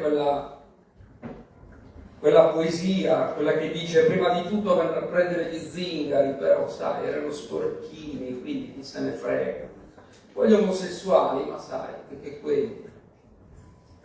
Poi alla fine quando non rimane nessuno, allora, quando vengono a prendere te, ti rendi conto di quanto era importante protestare, di quanto era importante esserci, di quanto era importante partecipare. La storia del conflitto israeliano e palestinese non comincia ieri né avantieri, comincia molto in là. Però c'è un momento che io ho fissato nella mia mente, perché l'ho vissuto, perché è un momento storico che io ho vissuto. E di questo secondo me se ne parla poco, perché c'è stato un crocevia nella storia. Quelle sliding doors che potevano cambiare il corso della storia. E quello è successo nel 1992, quando una persona illuminata, che aveva messo in piedi il trattato di Oslo, che stava proseguendo per la pace tra due popoli, è stato brutalmente assassinato. E quell'uomo era Rabin, assassinato in piazza mentre dichiarava che la guerra non era la soluzione. Io ho imparato una cosa, ho imparato che la storia si ripete, e si ripete in maniera ciclica, però noi non riusciamo a intercettare questi passaggi storici, la guardiamo sempre come se fosse la prima volta, ma in realtà la storia non si ripete, non è così originale, si ripete. Dopo che muore Rabin succede una cosa, succedono attentati a catena. E quello che avrebbe dovuto essere il successore di Rabin, che era il suo amico, Shimon Peres, perde, perché un'altra persona dice che la risposta non è nella pace, non è nella fratellanza dei popoli, la risposta è nella guerra. E indovinate chi era quell'uomo? Nel 1992, Benjamin Netanyahu. Da lì comincia la storia, e da lì comincia quell'escalation che lo porta fino al sesto mandato. Quel sesto mandato che oggi fa di quel governo israeliano il più a destra, no, il più fascista che è mai esistito a Israele.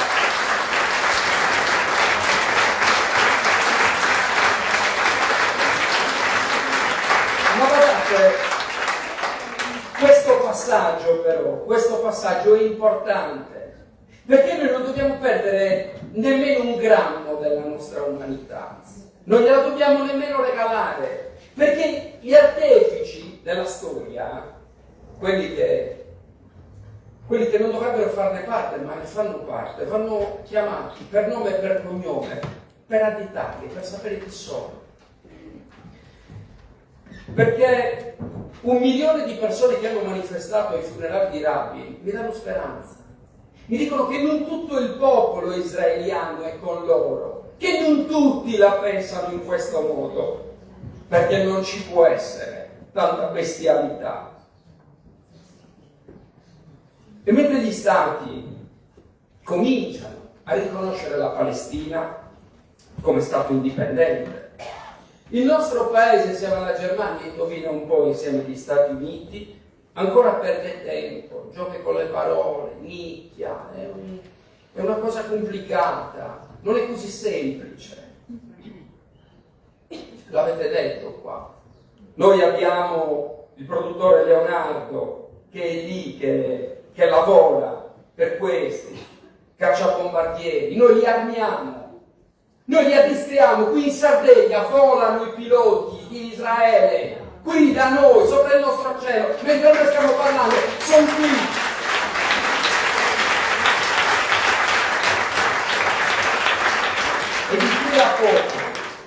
E di qui a poco, non vi dimenticate, abbiamo anche un sito che produce armi qui in Sardegna, qui a 2 passi da noi, si dirà che sono posti di lavoro. Non me ne frega nulla, scusate, io difendo i posti di lavoro, ma non posso difendere chi arma gente, che spara, chi uccide la gente inerme. I numeri sono impietosi, li avete detti qua in quest'aula. Ci restituiscono una fotografia in bianco e nero, grondata di sangue. 20.000 bambini. 20.000 bambini. Avete visto il casino che facevano 20 bambini qua? 20.000 bambini. Cosa manca 20.000 bambini? Quando vengono uccisi 20.000 bambini? Uccisi dalle bombe, dai proiettili, dalla fame, che è il metodo più schifoso, più bastardo, che non consente nemmeno di sporcarsi le mani, perché li ammazzi a distanza. Questa è la verità. E siamo costretti a vedere genitori che rinunciano a un piatto di lenticchie per far vivere i figli un giorno in più, per vedere questo schifo. Io non so cosa si possa provare e vorrei nella vita non provarlo mai, ma non posso immaginare il dolore di un padre costretto a scegliere tra la vita dei figli, della moglie, di una popolazione che oramai è annichilita e distrutta. Sì, nel maggio del 2024, insieme al suo ministro Gallant, Netanyahu è stato applicato un mandato di arresto. Ma vorrei capire quanto sia poi difficile arrestare una persona così in evidenza, accusato di sterminio, di utilizzo della fame come metodo di guerra, di negazione degli aiuti umanitari e di stragi contro i civili. Ne basterebbe solo uno di questo per cancellare qualsiasi altra persona dalla faccia della terra perché indegno a vivere. Una crudeltà che va ben oltre quello che è un normale ingaggio di guerra. Voi pensate all'attacco all'ospedale, lanciano un missile e provocano feriti. L'obiettivo non era provocare feriti, non era ammazzare con quel primo missile, era ammazzarli col secondo missile, quando sono arrivati a soccorrere i feriti. Quella è la crudeltà, quella è... Stavo per dire un termine che in quest'aula è meglio non utilizzare. 22 persone sono morte in quell'attacco, ma sono morti giornalisti, ma sono morti operatori sanitari, medici, persone che stavano regalando la propria vita ad altre persone. Davanti a questa atrocità, qualunque Stato che si professasse di diritto, che avesse nella propria Costituzione minimamente richiamato i valori umani, dovrebbe inorridire, no, anzi, dovrebbe alzarsi in piedi e combattere a fianco degli oppressi, perché la storia stavolta non si ripetesse nel silenzio di chi muore e nell'interesse, lo diceva prima qualcuno, di chi osserva. Grazie a tutti voi per essere qui.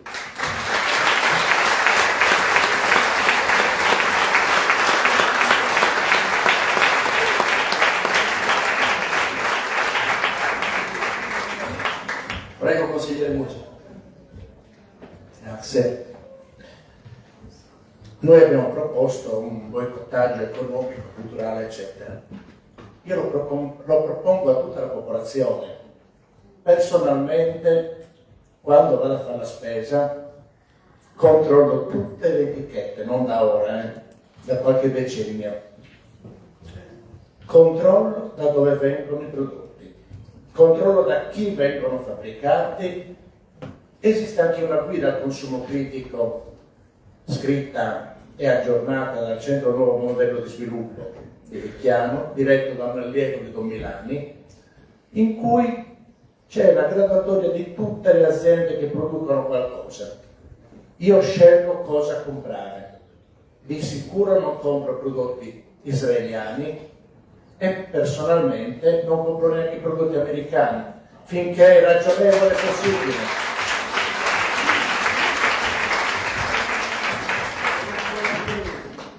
Altrimenti siamo complici tutti. È inutile fare questi discorsi e poi pagare il lavoro e il prezzo del sangue delle persone. D'altra parte possiamo anche fare qualcosa di diverso. Ci sono cooperative nei territori occupati, Palestina, Cisgiordania, qualcuno anche a Gaza quasi niente ormai, che producono e commercializzano farine, couscous, datteri, olio, mandorle e prodotti vari, saponi, e vengono commercializzati col circuito del commercio ecosolidale, che posso vantarmi di aver diffuso in tutta la Sardegna. Ecco, se vogliamo sostenere i produttori palestinesi, quelli che devono sopportare tutte le angherie dal punto di vista commerciale, dal punto di vista doganale, dal punto di vista anche produttivo, quelli che difendono la terra lavorandola, perché c'è una legge in Israele per cui le terre incolte possono essere sequestrate dallo Stato e assegnate a dei coloni. Bene, questi continuano a usare la terra, anche a rischio della loro vita, perché poi gli sparano addosso, gli portano via il raccolto, li ostacolano in tutti i modi, anche in maniera brutale. Bene, questi comunque testardamente continuano a produrre e in qualche maniera continuano a far uscire i loro prodotti verso tutti gli altri paesi del mondo. Sosteniamo questi produttori, invitiamo chiaramente le mense scolastiche a fare anche degli acquisti anche simbolici, ma invito tutta la popolazione a seguire il mio umile esempio: non comprare più nulla che venga prodotto in Israele, anche perché in teoria il boicottaggio dovrebbe essere contro i prodotti che in qualche maniera ricadono come fonte sui territori occupati, ma è sempre più difficile distinguere questi prodotti dei territori occupati nella guerra del 67 rispetto al resto della produzione israeliana, perché quelle che erano le normative sull'etichettatura, dove doveva essere messo anche il codice di decamento postale del luogo di produzione, ormai sono tutte saltate, e in ogni caso si è visto che in una maniera o nell'altra il commercio con Israele, anche di materiale bellico, continua. C'è stato da poco uno scandalo suscitato dai controlli spontanei fatti dagli addetti di un porto italiano, che ha scoperto un invio di profilati di alluminio o di metallo verso Israele. Profilati provenienti da una ditta che produce profilati normali, come possono essere le grondaie, facciamo un esempio. Invece no, erano parte di ricambio dei cannoni dei carri armati. Quindi stiamo attenti. Io dico questo, sono forse radicale, forse molto tranchant, non importa. Io non compro prodotti israeliani e per quanto è possibile, perché poi è difficile attuarlo al 100%, per quanto possibile non compro prodotti americani e boicotterò tutte le imprese, anche italiane, che in qualche maniera sono complici di questo genocidio. Punto.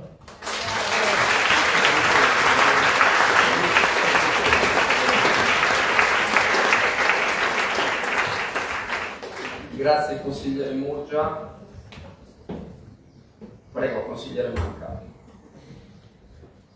Buonasera. Buonasera a tutti e a tutte.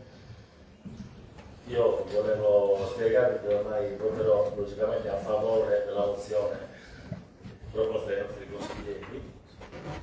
Dal 7 ottobre 2023 l'esercito israeliano ha messo in atto un vero e proprio genocidio nella striscia di Gaza.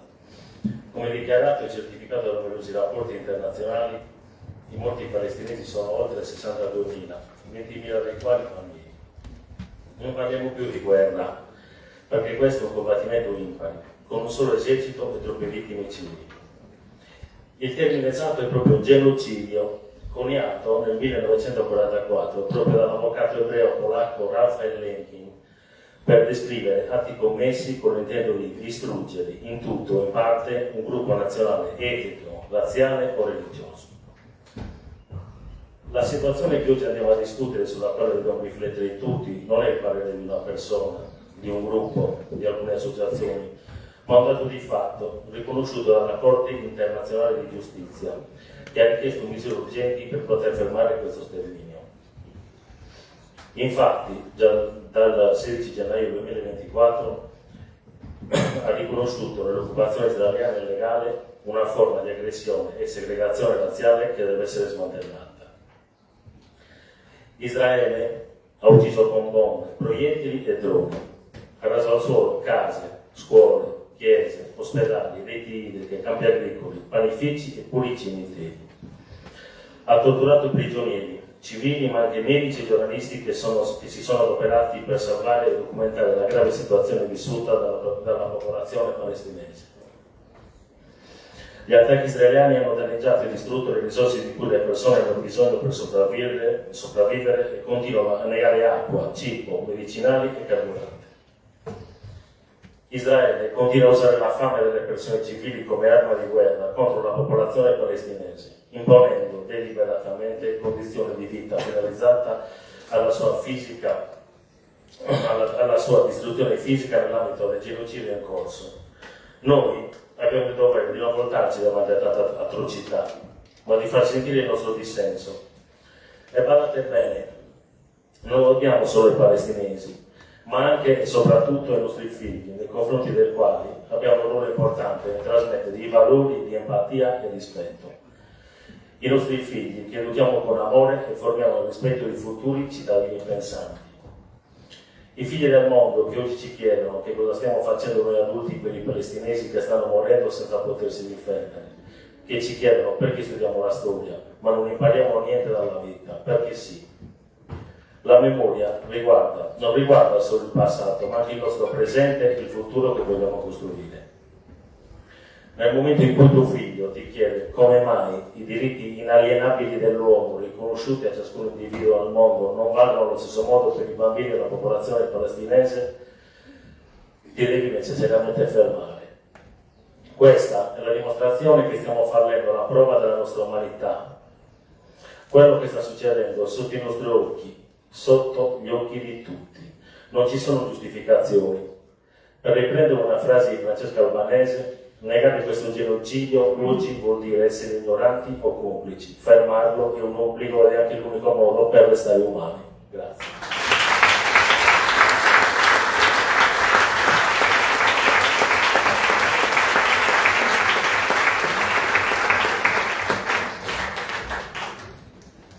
Grazie consigliere Manca. Prego, consigliere Soli. Buonasera a tutti. Prima di tutto permettetemi di scusarmi nel caso l'emozione che la discala oggi, però è un tema al quale mi sento molto legato, in quanto sia genitore che nonno. Quindi non oso pensare le famiglie cosa stiano soffrendo e battendo in questo momento in quel territorio. Quello che sta avvenendo a Gaza non può essere non analizzato se non con un approccio storico di quelli che sono stati fatti a partire dal 1948 con la nascita dello Stato di Israele. Basti pensare, per citare alcune situazioni, la guerra dei 6 giorni del 1967, in cui ci fu la vera prima occupazione di Gaza da parte israeliana. La guerra del Libano dell'82, che ha visto Israele letteralmente sfondare in quello che era da sempre il territorio palestinese. In tutto questo non si può tacere anche sulla responsabilità dell'uomo. Bisogna quindi chiedersi quale ruolo abbia avuto e abbia attualmente, compreso quello della deterrenza. Israele, cavalcando l'attacco del 7 ottobre 2023 compiuto da Hamas, senza alcun principio di proporzionalità sta compiendo un vero e proprio genocidio, sotto gli occhi di tutti, in diretta a Facebook, in diretta a Instagram, e c'è gente che continua a negare, a minimizzare, a dire ma tanto a lei ci importa, sono lontani, ma sono più vicini di quello che pensiamo. Mi ricordo sempre una vecchia canzone che diceva: gli altri siamo noi, attenzione perché gli altri possiamo diventare noi.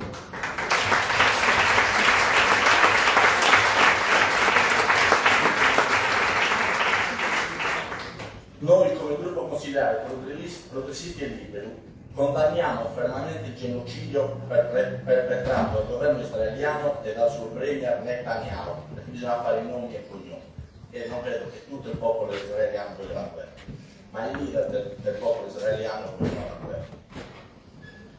Migliaia di persone muoiono e famiglie intere annientate. A noi sembra di guardare una fiction, ma stiamo guardando la realtà.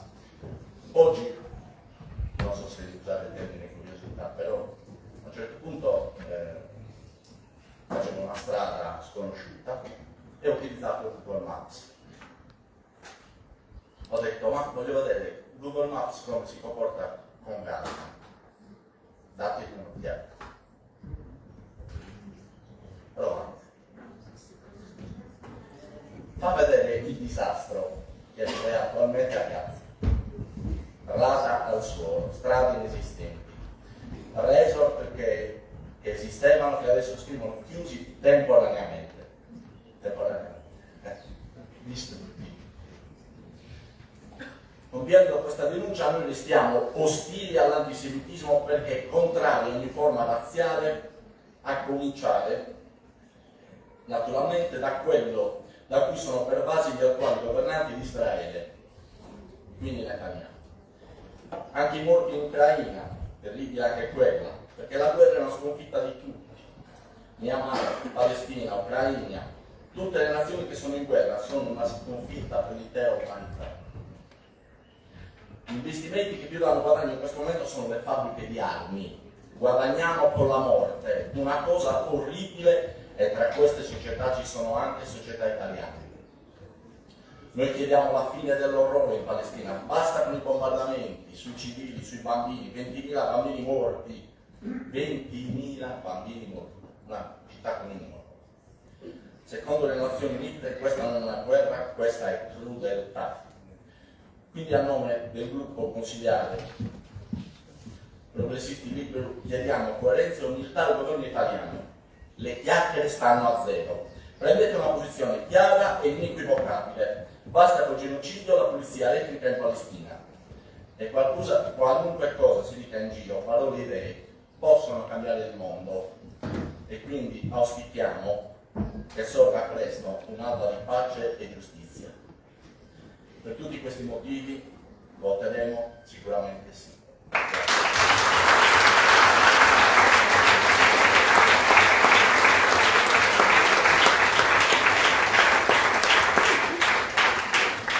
Grazie consigliere Sotto. C'è una funzione su Google Maps che dice vai su Google Earth, perché anche io ho fatto chissà perché la sua stessa cosa, ma ho fatto un'altra cosa che invito a fare. Fate l'indagine storica, tornate indietro al 2022, guardate cos'era Gaza prima che accadesse tutto questo e fate la comparazione fra quello che era la città e quello che è oggi. Prego consigliere Cucca. Grazie signor Presidente, grazie a tutti i colleghi consiglieri e consiglieri al pubblico intervenuto. Prima di iniziare il mio intervento mi ricollego immediatamente a quello quanto poc'anzi da lei detto e dalla collega Sondi in ordine a ciò che è possibile visionare tramite Google Earth, Street View e insomma applicativi di questo genere. E a tal proposito non sarebbe stata una cattiva idea proiettare in questa sede e in data odierna alcune immagini giusto per far capire alla popolazione in che situazione Gaza sta vivendo. E effettivamente da qualche giorno, quando è stato concordato l'ordine del giorno della seduta odierna, io mi domandavo come avrei dovuto introdurre questo argomento, come avrei dovuto rispondere all'argomento che oggi dobbiamo trattare. Ho riletto più volte le proposte di elaborazione sottoscritte in prima battuta dalla consigliera Midoni e dalla consigliera Catide, successivamente anche quella delle consigliere Carcassi e Coda, poi riunite e confluite in un'unica proposta. E li ringrazio a loro particolarmente perché hanno assunto l'iniziativa di accendere i riflettori su questa gravissima situazione.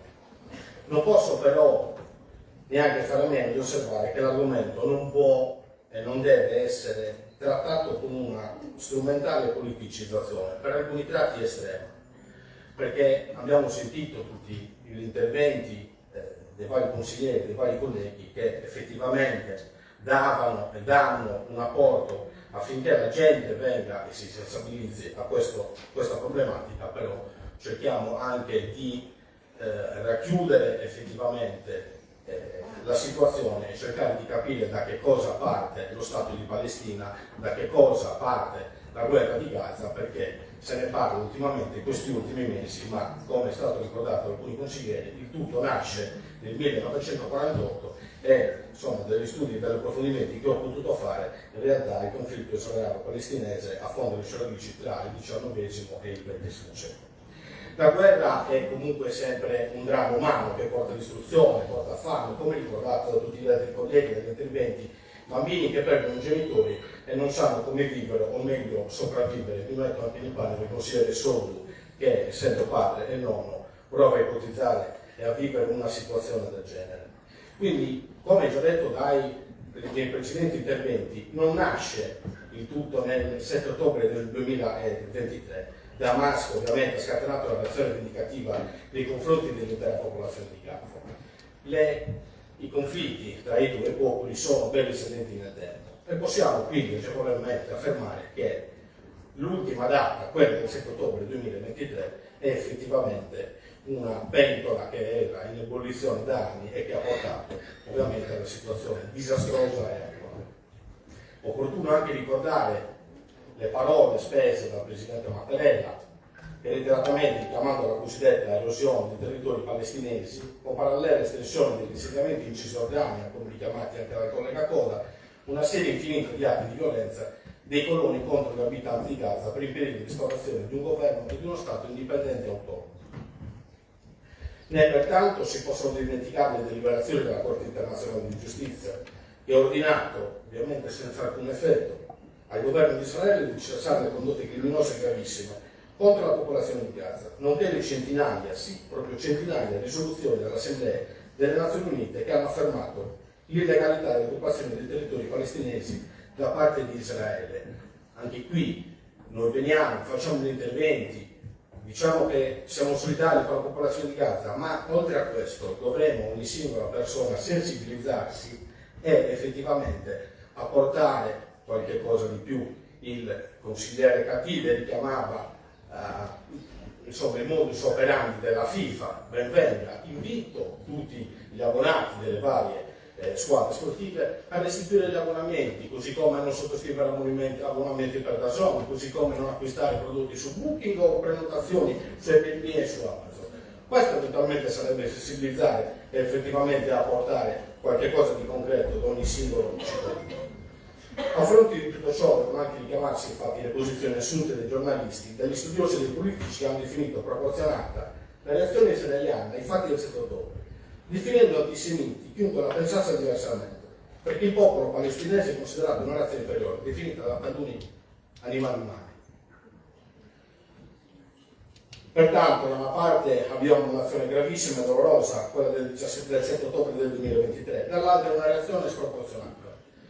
Non possiamo dimenticare, da qui richiamo, mi ripeto, quello che ho già detto in apertura, delle immagini dei bambini, delle famiglie, delle persone disperate che cercano di sopravvivere ai bombardamenti, cercano di sopravvivere a questi soprusi. Ripeto, non sarebbe stato male una carrellata di immagini per sensibilizzare le persone.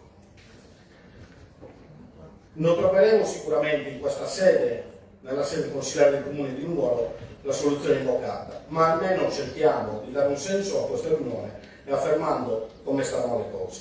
Quindi affermiamo con forza che ciò che oggi Israele sta facendo è esattamente l'omologo di ciò che i terroristi di Hamas avevano fatto il 7 ottobre. In entrambi i casi sono morti e muoiono donne indifese, soprattutto bambini.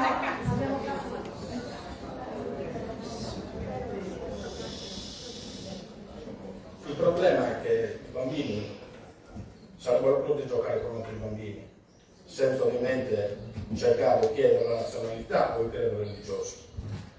Sono solo bambini, ma sono comunque esseri umani, uguali a tutti gli altri. Un dato certo e incontrovertibile che il contrasto tra i due popoli non è appunto iniziato il 7 ottobre, ma trova radice in un passato abbastanza recenti.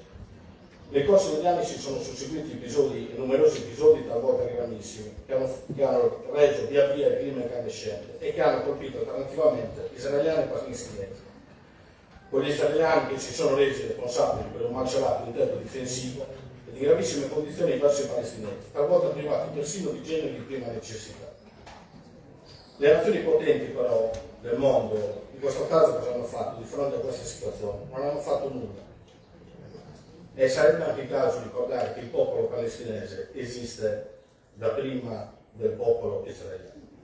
Gli stati del mondo non hanno fatto infatti proprio nulla. Mi piacerebbe appunto usare alcune parole di un comico che non so richiamare per cercare di capire quale sia effettivamente lo strazio e lo sgomento delle popolazioni che stanno vivendo in questo momento. Quindi gli interessi dei singoli stati sono prevati sulla tutela degli uomini, delle donne, soprattutto dei bambini colpevoli, più di chiunque altro, mandando incontro ad un destino crudele e ingiusto, senza ritorno. Invochiamo la tutela del popolo palestinese, il diritto all'autodeterminazione, il diritto a uno Stato autonomo, ma non nascondiamoci dietro la demagogia e non trattiamo di spese per perché questa non è una sempre opportuna. La conseguenza è che al di là di molti dei feriti e degli invalidi, della distruzione, della fame e della sete, migliaia di bambini, di giovani e di adulti palestinesi porteranno nel cuore un senso di vittimismo contro il mondo che non ha voluto comprendere la violenza nei loro confronti. Arriverà un giorno comunque nel quale tutti prevarranno a un senso di colpa insuperabile per essere stati spettatori e complici di un massacro epocale e insopportabile per l'animo umano. Forse in questa sede sarebbe il caso di urlare, di alzare i toni della voce, effettivamente sì, per dire viva la pace tra gli uomini, viva il credo religioso, viva la libertà, viva la democrazia. Viva la Palestina! Viva la libertà! Grazie consigliere Cucca. Prego consigliera Buffoni.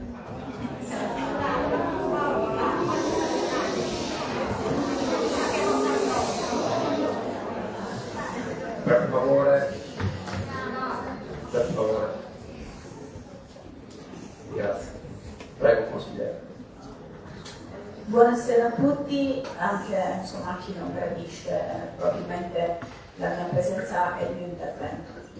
Allora, il gruppo di Siamo Nuoro ritiene che il Consiglio Comunale non sia né debba essere il luogo deputato a trattare temi tanto delicati e complessi quale certamente è il conflitto israelo-palestinese.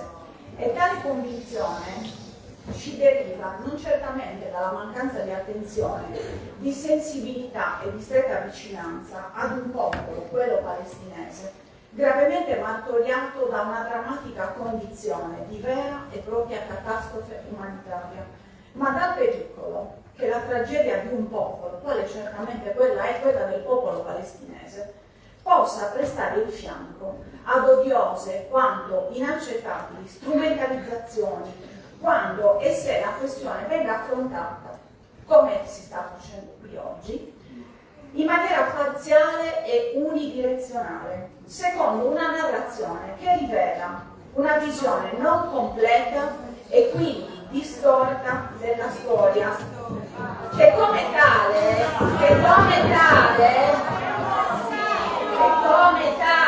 non potrà, che come tale voglio continuare ad esprimere voglio continuare il mio intervento, Presidente. Prego, consigliera, chiedo al pubblico. Dicevo, una visione parziale e unidirezionale, secondo una narrazione che non è completa e che quindi è distorta, perché non potrà mai davvero portare un contributo significativo, utile e sensato al raggiungimento della pace e soprattutto ad una pace che sia duratura tra i due popoli.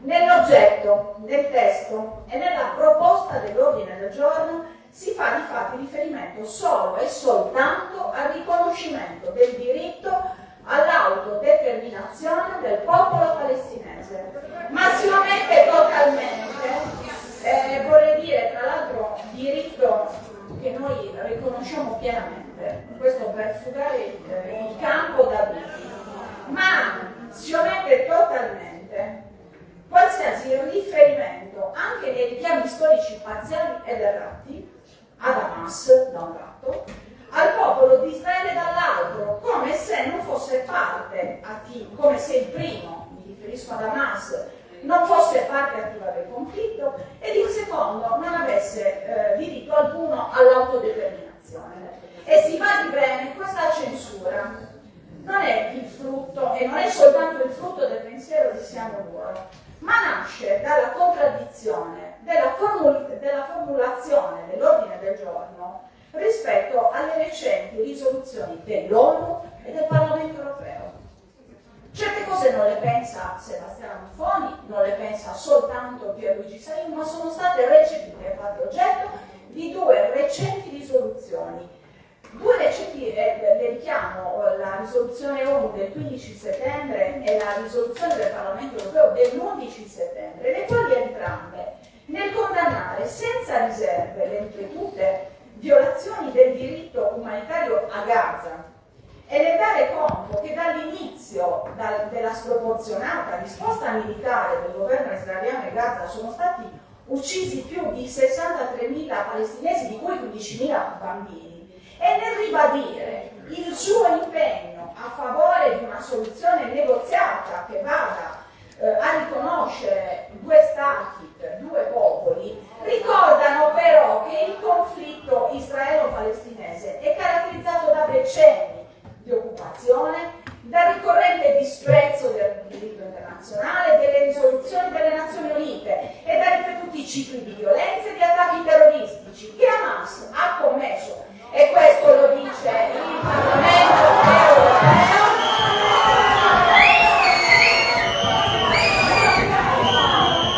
che Hamas ha commesso un attacco spregevole il 7 ottobre del 2023, in cui sono state uccise 1200 persone e 250.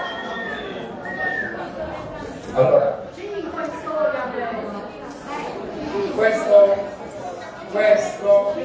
perdonatemi, questo come vedete è un consiglio comunale, cioè vuol dire che ci sono tante posizioni, cioè questo è lo specchio che restituisce la città in termini di idee politiche e queste vanno rispettate, al di là di tutto, perché se qua siamo per rivendicare i diritti non possiamo essere i primi a negarli, quindi in questo momento lasciamo che esprima le sue opinioni. Grazie.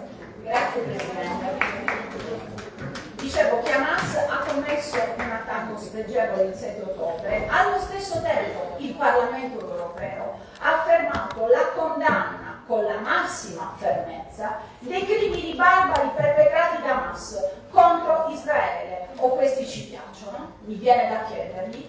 Israele all'UE di adottare ulteriori sanzioni ferme e concrete contro l'organizzazione terroristica di Hamas, di ribadire il suo impegno per la sicurezza di Israele, di ribadire il diritto inalienabile di invocare l'autodifesa nel pieno rispetto del diritto internazionale, con condanna dei continui attacchi da parte dei ribelli Houthi, Hezbollah e dall'Iran, sostenendo l'obiettivo di sconfiggere completamente l'organizzazione terroristica di Hamas, per impedire che questa organizzazione terroristica rappresenti ancora una volta una minaccia per la vita non soltanto degli ebrei, non soltanto del popolo di Israele. E l'ONU ha proposto e conclude in termini davvero pacifisti di affrontare le cause profonde del conflitto senza girarsi dall'altra parte o dare visioni parziali della storia, di contrastare l'odio e la radicalizzazione, di sostenere al pari organizzazioni civili israeliane e palestinesi impegnate in iniziative comuni basate sui diritti e di promuovere il riconoscimento reciproco e la coesistenza pacifica fra tutti gli stati, non soltanto dello stato che più ci è simpatico. Ecco, solo su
riporta notizie di accessi in luoghi pubblici vietati agli ebrei, davanti ai quali rabbrividiscono, di sospensioni di professori ebrei delle università italiane, 2 delle ultime settimane,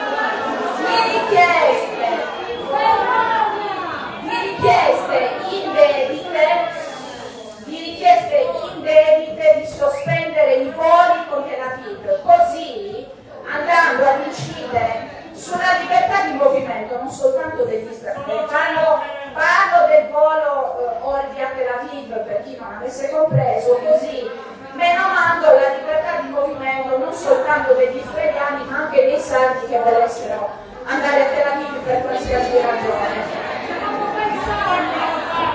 Francesco, va bene il dissenso, però consentiamo di esprimere il pensiero.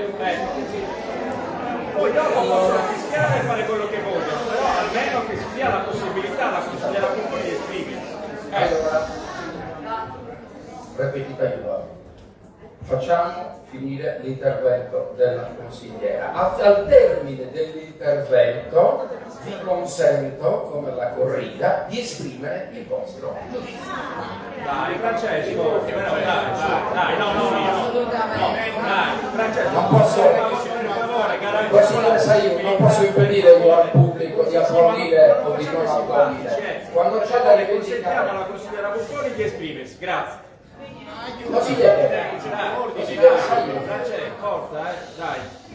Mi pare che in questa sede stia difendendo le prerogative della consigliera Buffoni, chiedendo al pubblico di lasciare parlare la consigliera.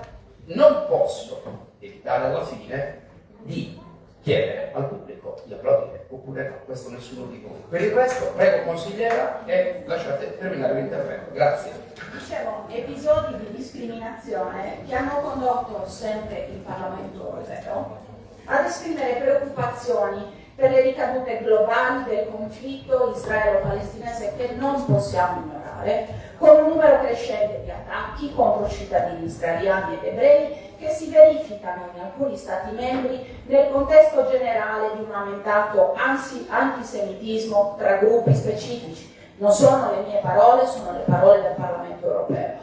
Noi di Stiamo Muro siamo contro ogni forma di violenza, siamo Muro e per la pace in tutte le sue declinazioni, nessuna esclusa. Faccio un breve riferimento, l'ordine del giorno che nasce, abbiamo sentito, dalla unificazione di diverse mozioni, affronta numerose tematiche, numerosi problemi. Vorrei porre l'accento da sportiva, ex sportiva, sulla parte dell'ordine del giorno che si riferisce allo sport. Mi sorprende e ci sorprende il richiamo inopportuno alle parole di Nelson Mandela, che in realtà diceva l'esatto contrario di quanto oggi l'ordine del giorno vorrebbe fargli dire. Nelson Mandela infatti dichiarò che lo sport ha il potere di cambiare il mondo e ha dichiarato ancora che ha il potere di ispirare, ha il potere di unire le persone come poche altre cose riescono a fare. Parla ai giovani in una lingua che essi comprendono. Lo sport può creare speranza laddove prima c'era solo disperazione.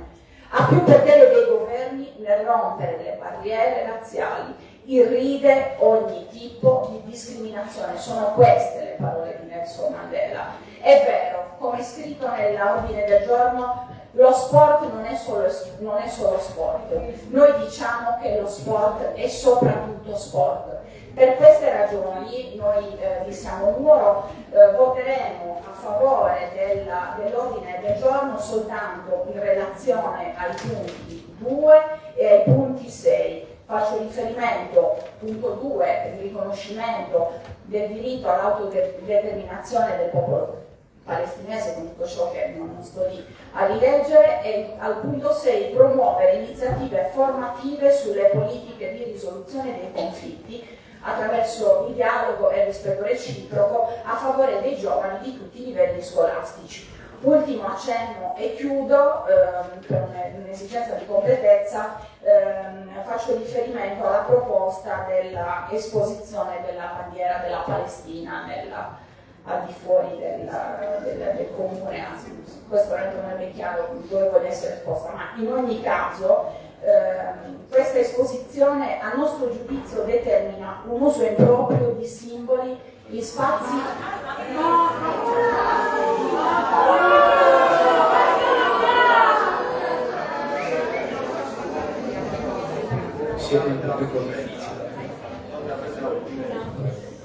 un uso improprio di simboli in spazi istituzionali.